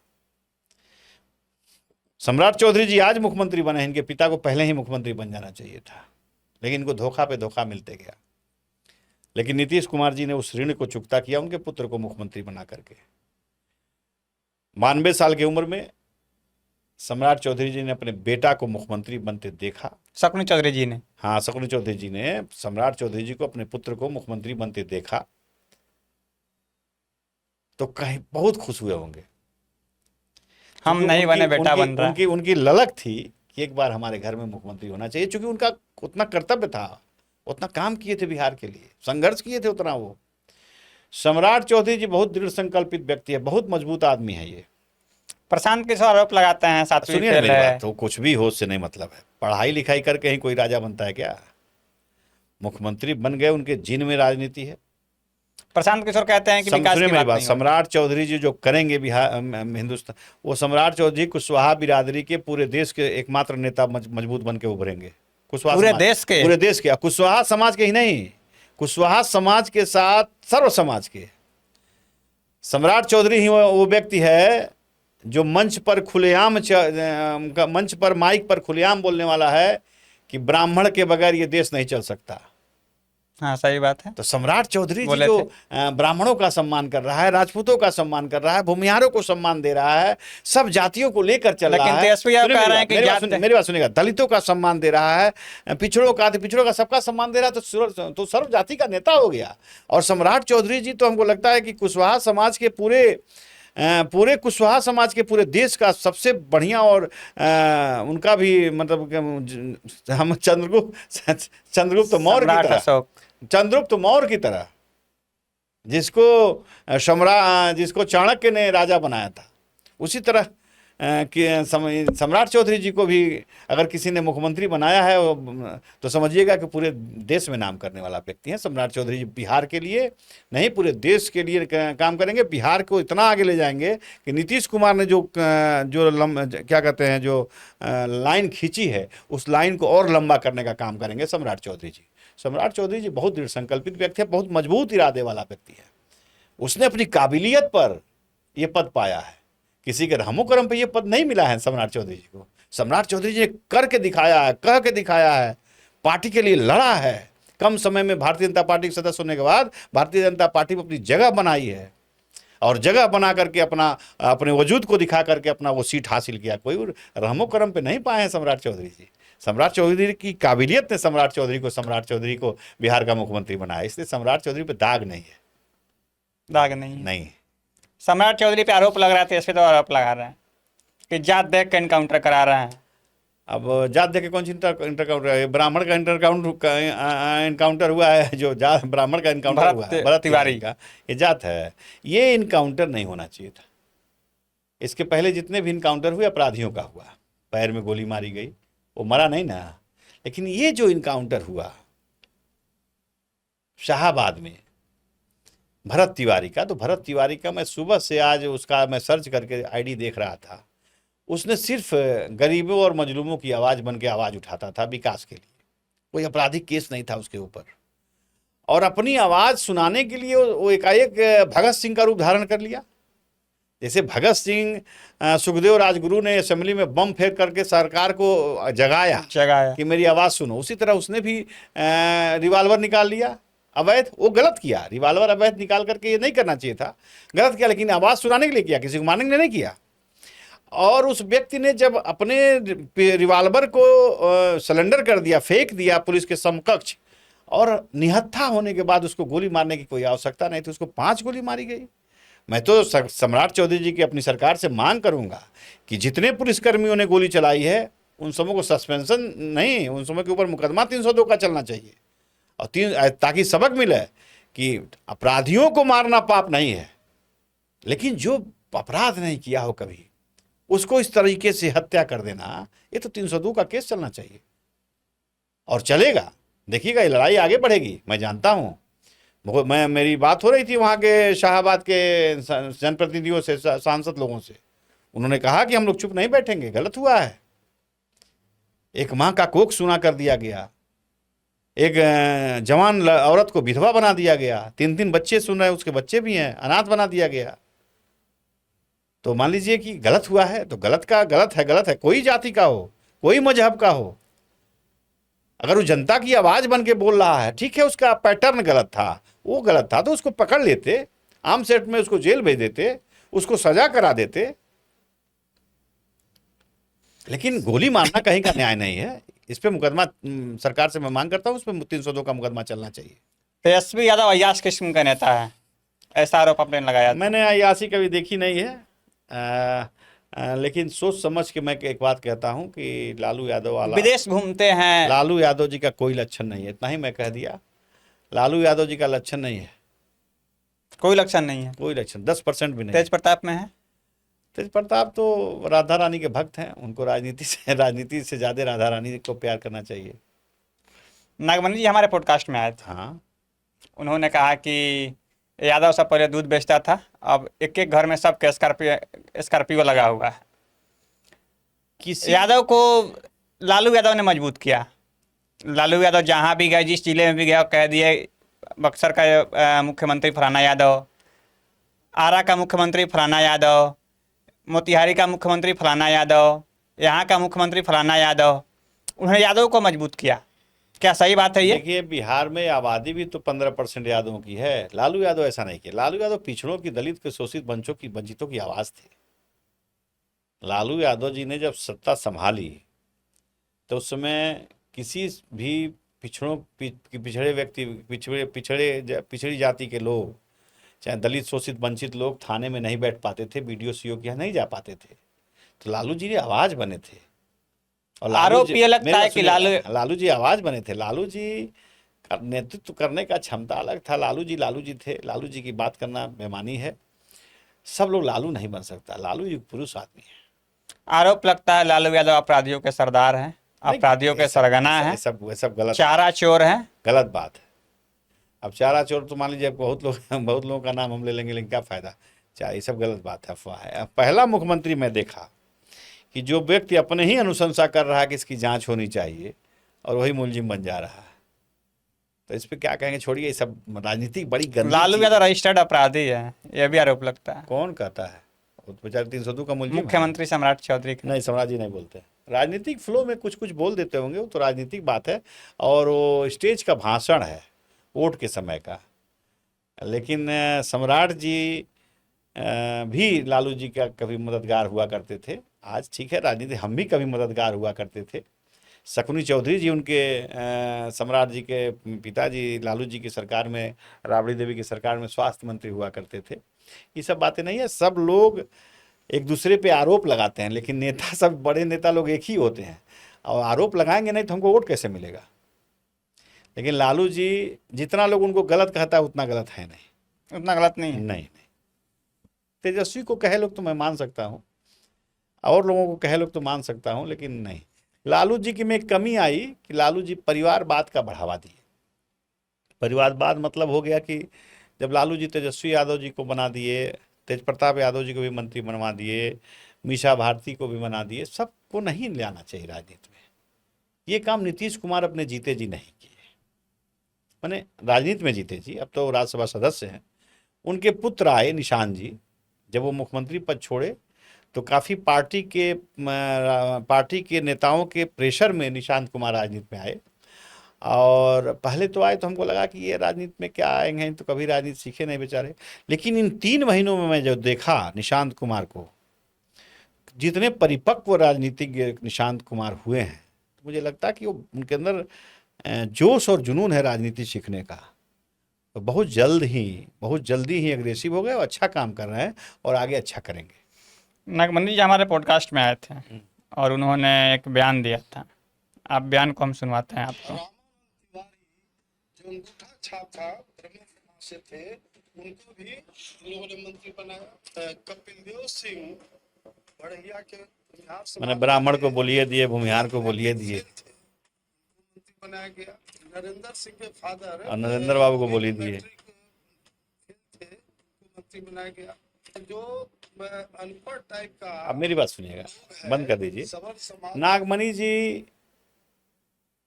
हमारे अच्छे सहपाठी हैं, अच्छे परिचित हैं, अच्छे शुभचिंतक हैं, लेकिन एक ढर्रे पे नहीं रह पाए। ये एक साथ रहना चाहिए। अटल बिहारी वाजपेयी की सरकार में मंत्री थे, भारतीय जनता पार्टी में थे।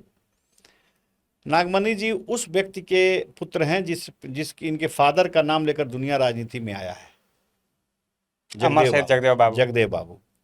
तो जगदेव बाबू के पुत्र हैं, लेकिन जगदेव बाबू का लक्षण रहता तो आज ऐसे ही रहते।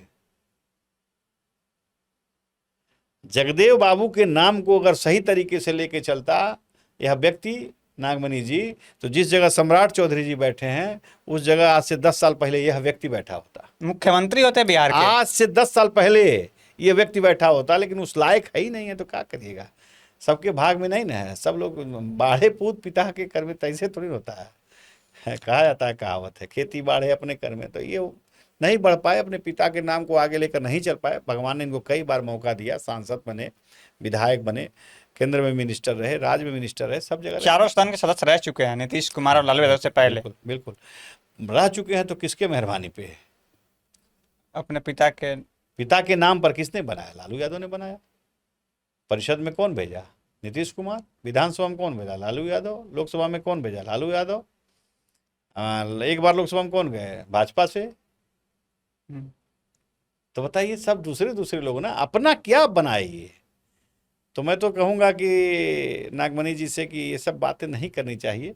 और सब जाति को जब आप बैरी बना लीजिएगा, भूमिहार को आप गाली दे रहे हो, राजपूत को गाली दे रहे हो, ब्राह्मण को गाली दे रहे हो, यादव को गाली दे रहे हो, तो कौन किस जाति का वोट लेकर के आप राजनीति करोगे?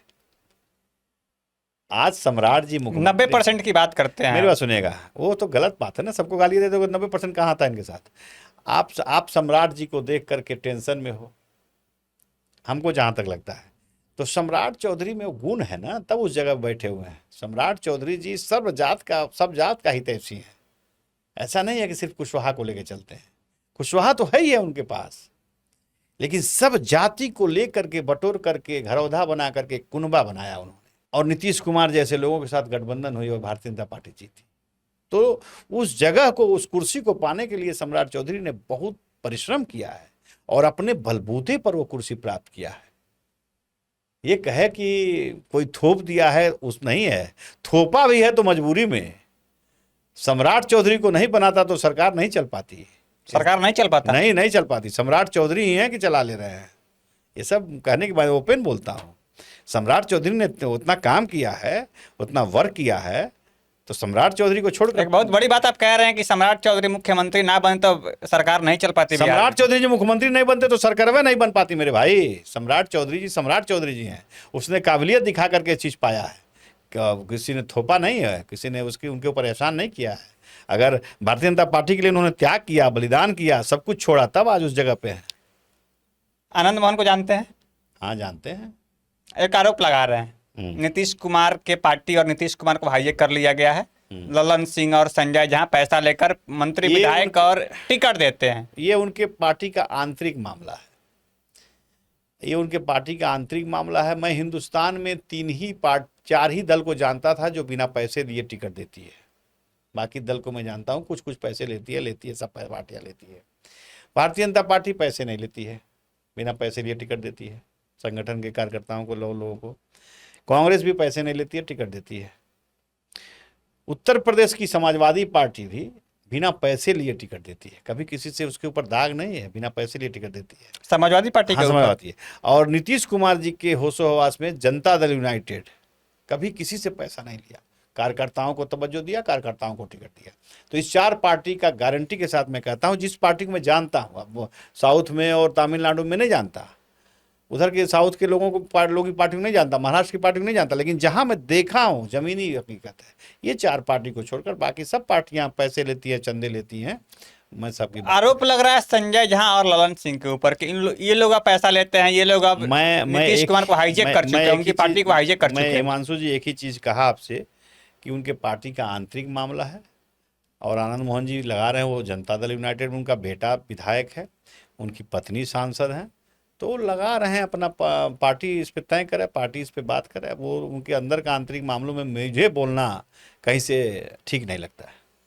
राजू तिवारी को आपने मेहनत करके विधायक बना लिया। नहीं, मैं क्यों बनाया, पार्टी बनाया। एनडीए के वोट बैंक से राजू तिवारी जी विधायक बने। मेरा मेहनत ठीक है, हमने मेहनत किया, तो मैं तो एनडीए का हूँ, एनडीए का सिपाही हूँ। मंत्री बनते रह गए आपने दोनों समय में। मैं बोला कि राजू तिवारी आपने बना दिया। मैं भारतीय जनता पार्टी का सिपाही हूँ, एनडीए के कैंडिडेट का मैंने मदद किया। राजू तिवारी एनडीए के कैंडिडेट थे और पूरे दिन रात एक करके मदद किया, और पूरे एनडीए के कार्यकर्ताओं ने जमीनी स्तर के कार्यकर्ताओं ने राजू तिवारी को मदद किया, वोट दिलवाया, तब राजू तिवारी विधायक बने। बड़े नेताओं ने नहीं मदद किया, वहाँ के लोकल जो सांसद हैं और निवर्तमान विधायक, वो लोग नहीं मदद किए, वो लोग तो खुला विरोध किए। लेकिन सारे एनडीए के कार्यकर्ताओं ने, सारे एनडीए के वोटरों ने राजू तिवारी को वोट दिया, तब राजू तिवारी सदन में पहुंचे। मंत्री काहे नहीं बन पाए? लास्ट तक अंतिम तक हुआ कि फाइनल है मंत्री बनेंगे, फाइनल है मंत्री बनेंगे, बट मंत्री बनने में कहाँ रोड़ा अटक गया? मंत्री नहीं बने। बहुत बड़े गिद्ध पड़े थे लोग कि राजू तिवारी मंत्री नहीं बने। गिद्ध लोगों की निगाह राजू तिवारी पे थी, तिवारी परिवार पे थी। गिद्धों का अपशगुन नज़र राजू तिवारी पे लग गया। ये तो बाहरी लोगों में बात बताया, लेकिन पार्टी के राष्ट्रीय अध्यक्ष का ये मतलब ऐच्छिक चीज़ है। पार्टी के राष्ट्रीय अध्यक्ष किसका नाम भेजेंगे, नहीं भेजेंगे, ये तो चिराग जी को सोचना चाहिए। चिराग जी का आंतरिक मामला है, इसमें मुझे बोलने का अधिकार नहीं है। कुछ अच्छा सोचे होंगे चिराग पासवान जी, चूँकि राजू तिवारी के ऊपर चिराग पासवान का भरोसा बहुत अच्छा है। चूँकि कहा जाता है कि पार्टी में सबसे क्लोज हैं। नहीं, क्लोज हैं, और राजू तिवारी को बिहार प्रदेश का उन्होंने अध्यक्ष बनाया। राजू तिवारी को विधायक नेता विरोधी दल बनाया, नेता विधायक दल का नेता बनाया। तो चिराग पासवान ने राजू तिवारी को बहुत कुछ दिया भी है। मंत्री नहीं बनाया, किस कारण से नहीं बनाया, ये तो चिराग पासवान जी से आप पूछिएगा। मंत्री बन के ही कोई नेता नहीं बनता। जनता का सेवा करते रहिए, वैसे ही आप नेता हैं। लेकिन राजू तिवारी के ऊपर चिराग पासवान का अटूट भरोसा है, आगे भी है। क्योंकि मुझे याद है कि 2020 में जब गठबंधन टूटा था और चिराग पासवान जी की पार्टी अकेले लड़ी थी, तो मेरे फ़ोन पर कई बार फ़ोन आया, नीतीश कुमार जी खुद बात करना चाहते थे कि अपने भाई को ले आओ, मेरी पार्टी से चुनाव लड़वा दो गोविंदगंज से, ये सीट मैं ले लूँगा। कई कई नेताओं ने बात किया, लेकिन राजू तिवारी ने कहा नहीं, मैं चिराग पासवान को पार्टी नहीं छोड़ूंगा, चिराग पासवान का साथ नहीं छोड़ूंगा, सदन में जाऊं या ना जाऊं, लेकिन मैं इस समय धोखा नहीं दूंगा जिस समय इनको मेरी आवश्यकता है। तो राजू तिवारी बड़े ईमानदारी के साथ चिराग पासवान जी के साथ बने रहे। 2020 का चुनाव वो हार गए, लेकिन हारने के बाद भी चाहते तो पार्टी में जा सकते थे, जेडीयू से चुनाव लड़ सकते थे, तो टू द कंटिन्यू, कभी नहीं हारता वो व्यक्ति, फिर जीत जाता। लेकिन चिराग पासवान की से निष्ठा रखते हुए, चिराग पासवान में विश्वास रखते हुए चिराग पासवान का साथ नहीं छोड़ा और अपनी वफादारी दिखाना चाहिए, ऐसे ही रहना चाहिए। भविष्य में बहुत कुछ मिलेगा। नहीं मिला तो क्या हुआ, मंत्रिमंडल में उनको जगह नहीं मिला तो क्या हुआ, सम्मान तो मिला है ना, बिहार की जनता देख रही है। आगे भविष्य में कुछ बहुत बड़ा चीज़ मिलने वाला होगा। खान सर और रोशन आनंद सर के झगड़े को समझ रहे हैं आप, देख रहे हैं? कहाँ ये सब टीचर उचर के झगड़े में, ये सब यूट्यूबर टीचरों के झगड़े में ये सब हमसे न्यूज़ पूछ रहे हैं। राजनीतिक न्यूज़ पूछिए, राजनीतिक के बारे में बात कीजिए। खान सर और ये लोगों के विषय में नहीं बात करें तो अच्छा है, क्योंकि उन लोगों का लड़ाई है आपस में, ये यूट्यूबर टीचरों की, वो लोग आपस में लड़ने दीजिए, उसको सरकार देखेगी, सरकार समझेगी। 2027 का चुनाव आ रहा हाँ। उत्तर प्रदेश का, इच्छा है चुनाव लड़ने की उत्तर प्रदेश से? काम तो कर रहे हैं, मेहनत तो कर रहे हैं, चुनाव लड़ने की इच्छा है, चुनाव लड़ेंगे। कौन कौन से विधानसभा से तैयारी हो रही है? मैंने 3 जगह से नाम दिया है, समय आने दीजिए तब खुलासा करेंगे। अच्छा, लेकिन एक जगह पूर्वांचल की ही सीट है? हाँ, पूर्वांचल की सीट है, देवरिया जनपद की सीट है। बहुत जल्द, बहुत समय जल्दी नज़दीक जब आएगा तो खुलासा करेंगे। पार्टी के शीर्ष नेतृत्व से मैंने कह दिया है कि चुनाव मुझे लड़ना है। अगर शीर्ष नेतृत्व से कहने के बाद पार्टी अगर नहीं करेगी तो यार, तो अब तो समय बीत जाएगा ना, अब तो चुनाव तो लड़ना चाहिए मुझे, चुनाव लड़ेंगे। टिकट नहीं देते तो क्या करेंगे? टिकट नहीं क्यों देगी? क्योंकि राधा मोहन सिंह वहाँ सह प्रभारी हैं। सह प्रभारी नहीं तो प्रभारी थे पहले, अभी नहीं कुछ है, अब अभी नहीं कुछ है। नहीं है, लेकिन वो तो विरोध करेंगे, हम जानते हैं विरोध करेंगे। विरोध करने से क्या होता है, विरोध करने से क्या होता है? यही पार्टी के सर्वोपरि नहीं ना है, सर्वमान्य नेता नहीं ना। विरोध तो कर रहे थे कृष्णनंदन पासवान को टिकट ना मिले, मिल गया कि नहीं मिल गया?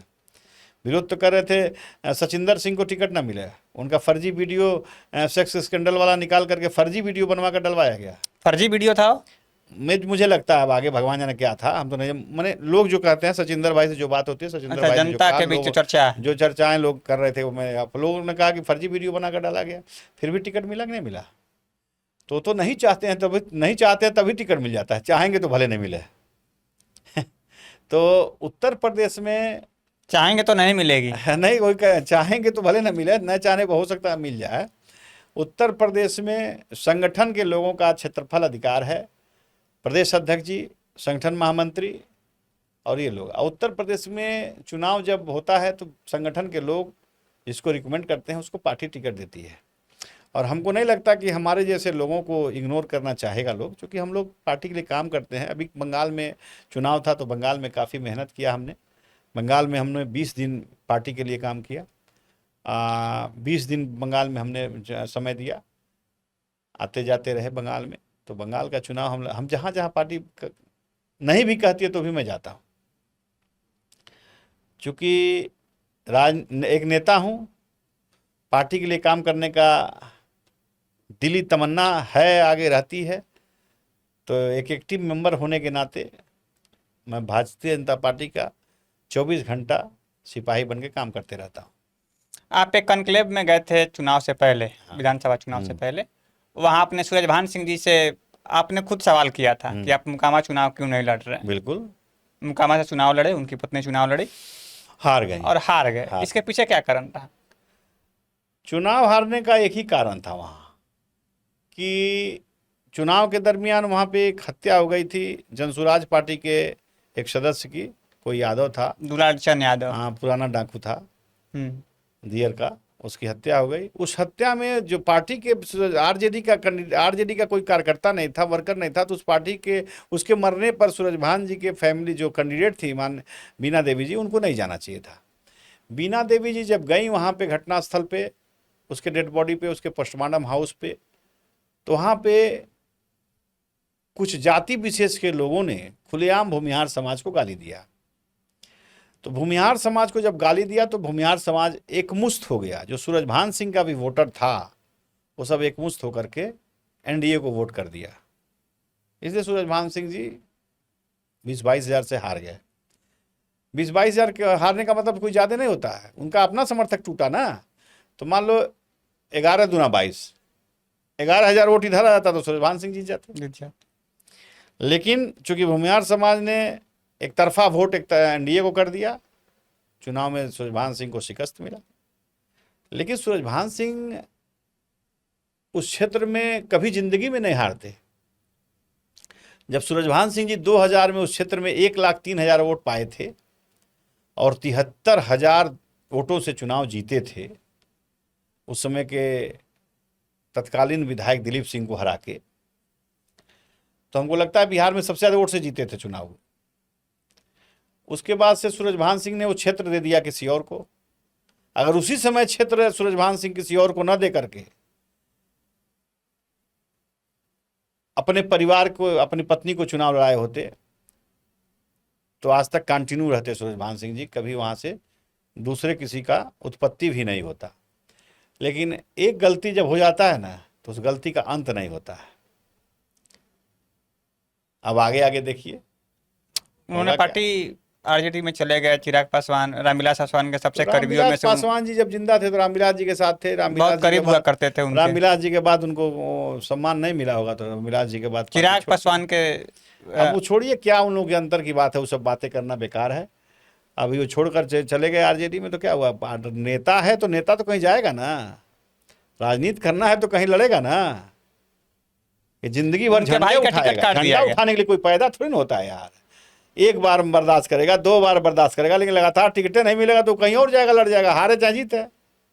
तो राजनीति में जिंदा रहने के लिए लड़ाई लड़ना जरूरी है। तो सूरजभान सिंह ने लड़ाई लड़के बताया ना कि भाई मेरा भी 55 से 60 हज़ार वोट है, 55 से 60 हज़ार मेरा भी वोट है, तो उसने दिखाया ना। तो फिर देखिए आगे आगे क्या होगा। अभी आगे भविष्य पड़ा है, बहुत आगे है।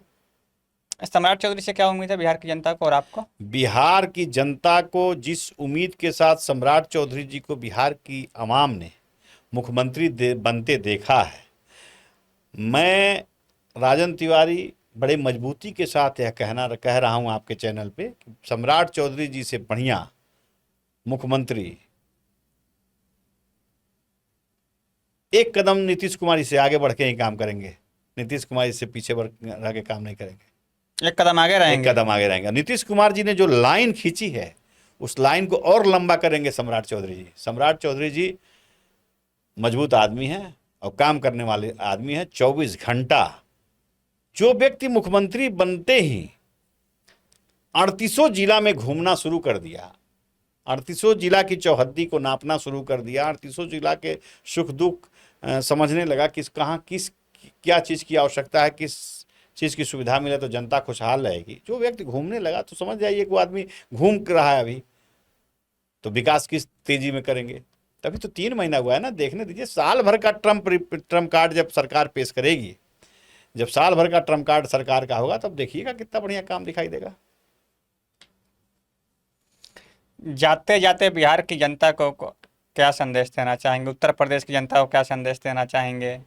मैं एक सवाल छूट गया। उत्तर प्रदेश से आप चुनाव लड़ना चाहते हैं। हाँ, अखिलेश यादव आप पीडीए बनाए हैं, गठबंधन। हाँ बिल्कुल बनाया, बेहतर किए लोकसभा चुनाव में, पहले से बेहतर किए। इस बार क्या उम्मीद है? देखिए, अखिलेश यादव जी एक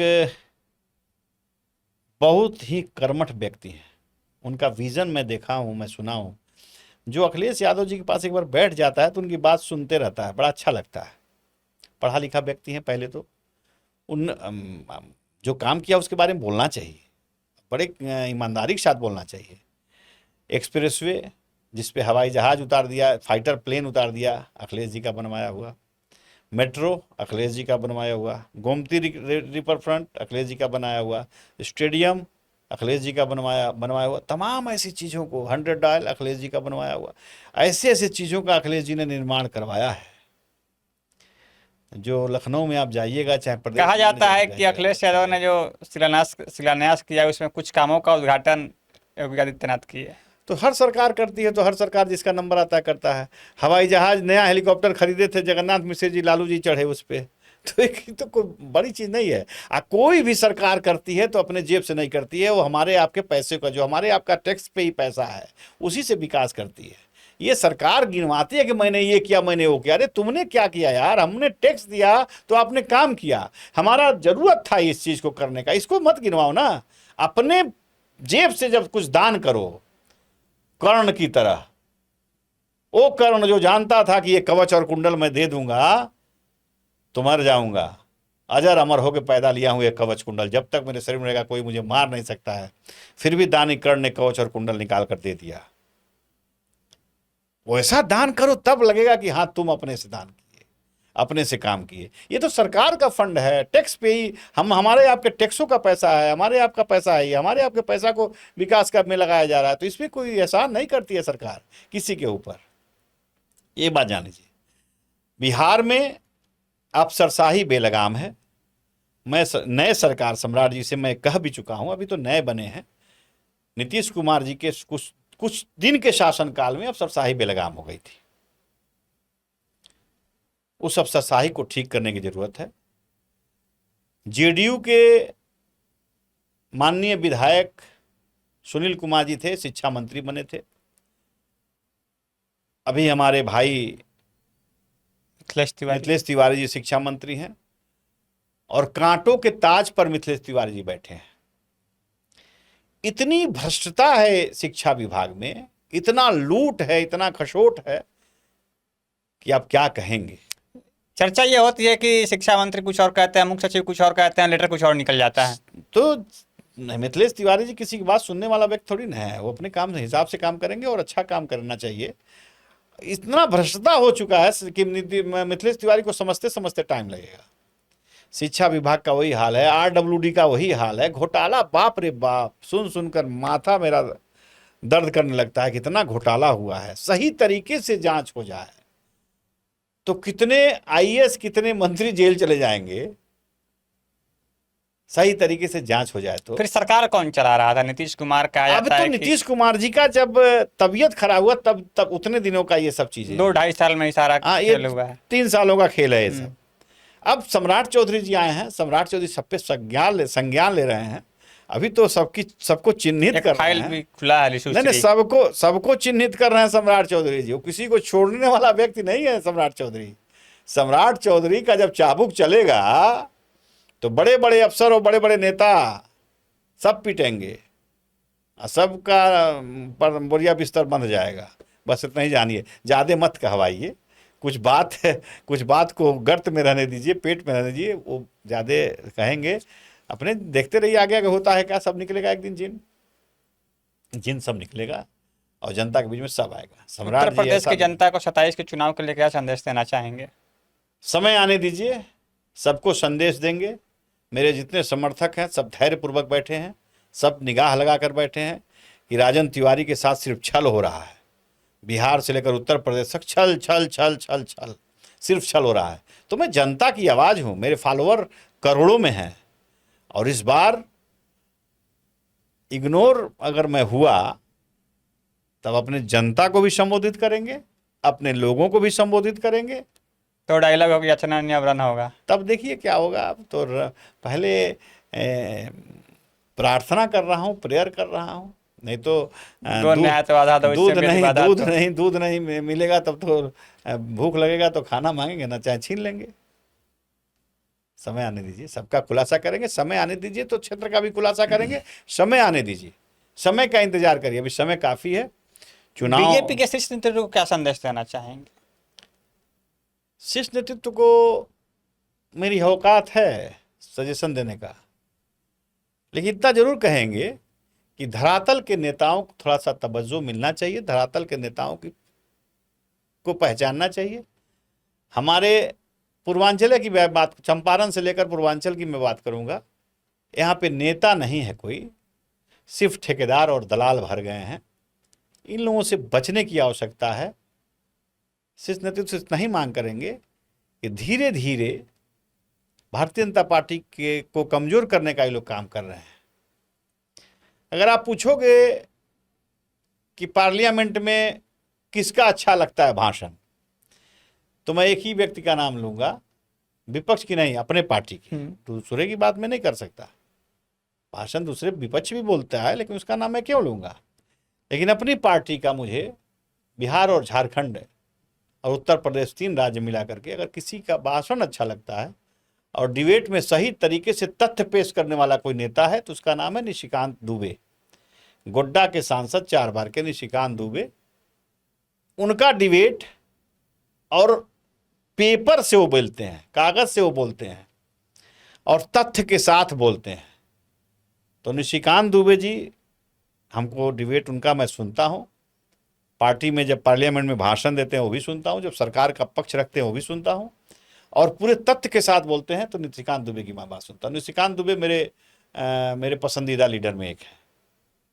कपिल मिश्रा और निशिकांत दुबे पसंदीदा नेता मेरे हैं। और निशिकांत दुबे जी को मैं सरकार से मांग करूंगा कि जब भी मंत्रिमंडल का एक्सटेंशन हो, अगर झारखंड में सरकार बनानी है तो निशिकांत दुबे जी को केंद्र में मिनिस्टर बनाओ। केंद्र में? हाँ, वो आदमी वर्क करने वाला तब आदमी, बिहार झारखंड से 24 आवर वर्क करता है। बिहार और झारखंड दोनों के लिए फायदेमंद होगा। बिहार और झारखंड दोनों के लिए प्रभावित होंगे अकेले निशिकांत दुबे जी।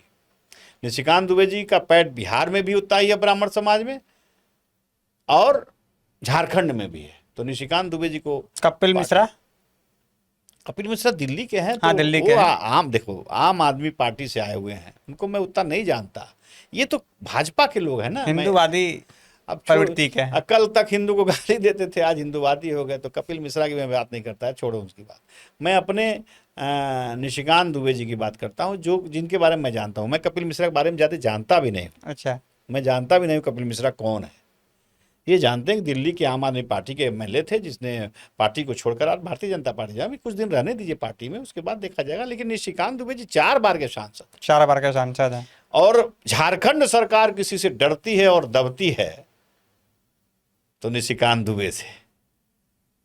निशिकांत दुबे ग्रेट। उनके भाषण में तो दम होता है। दम नहीं, तथ्य के साथ बोलते हैं। इसलिए मेरे पसंदीदा लीडरों में से एक है।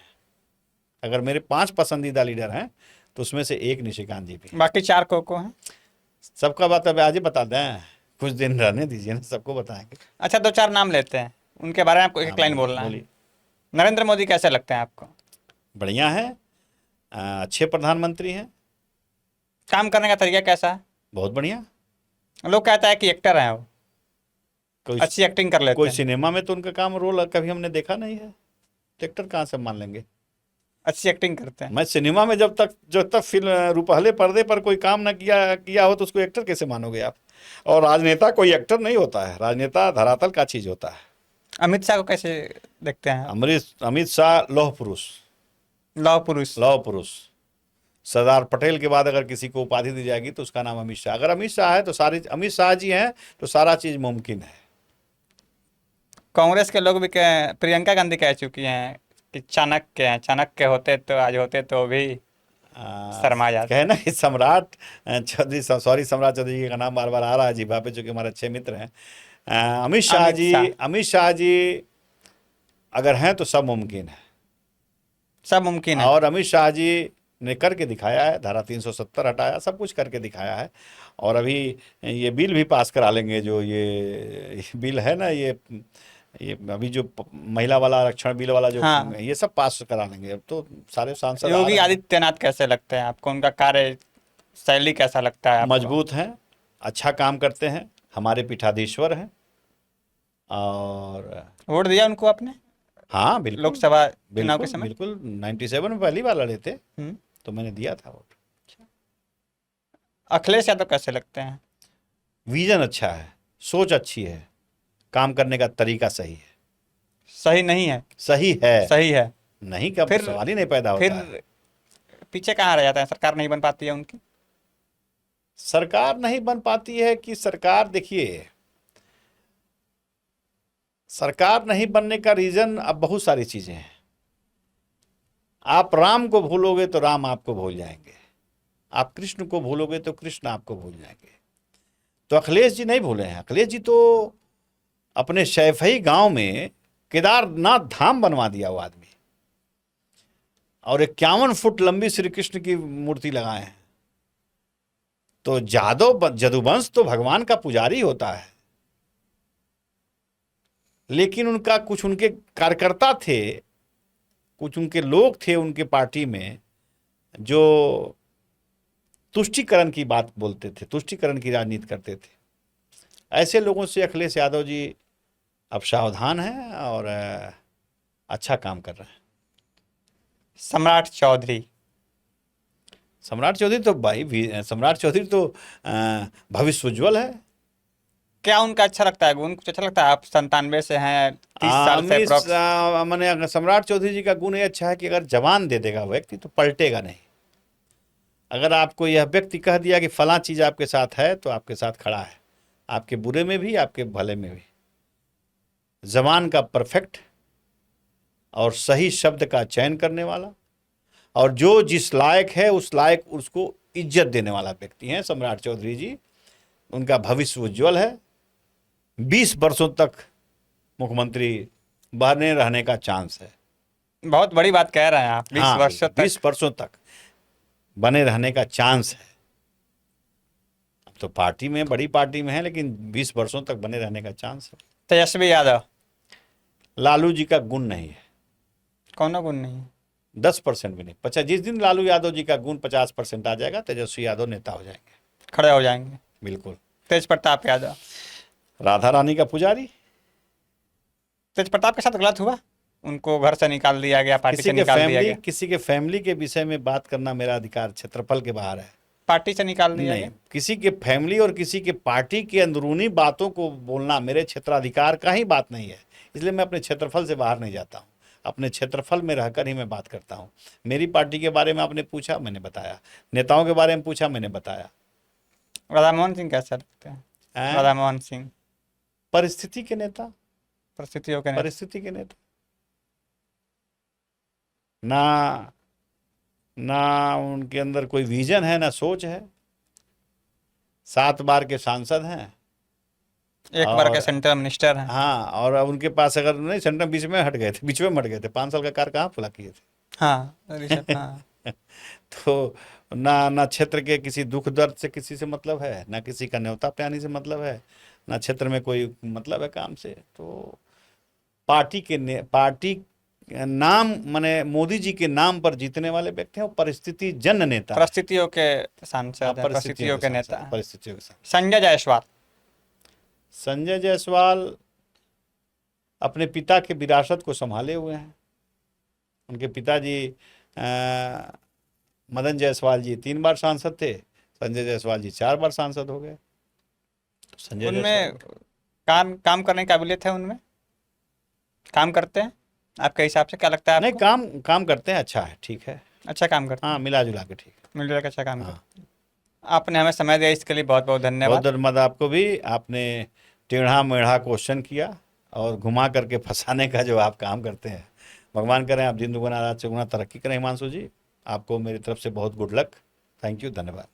आपको यह वीडियो कैसी लगी कमेंट बॉक्स में जरूर बताइएगा। धन्यवाद।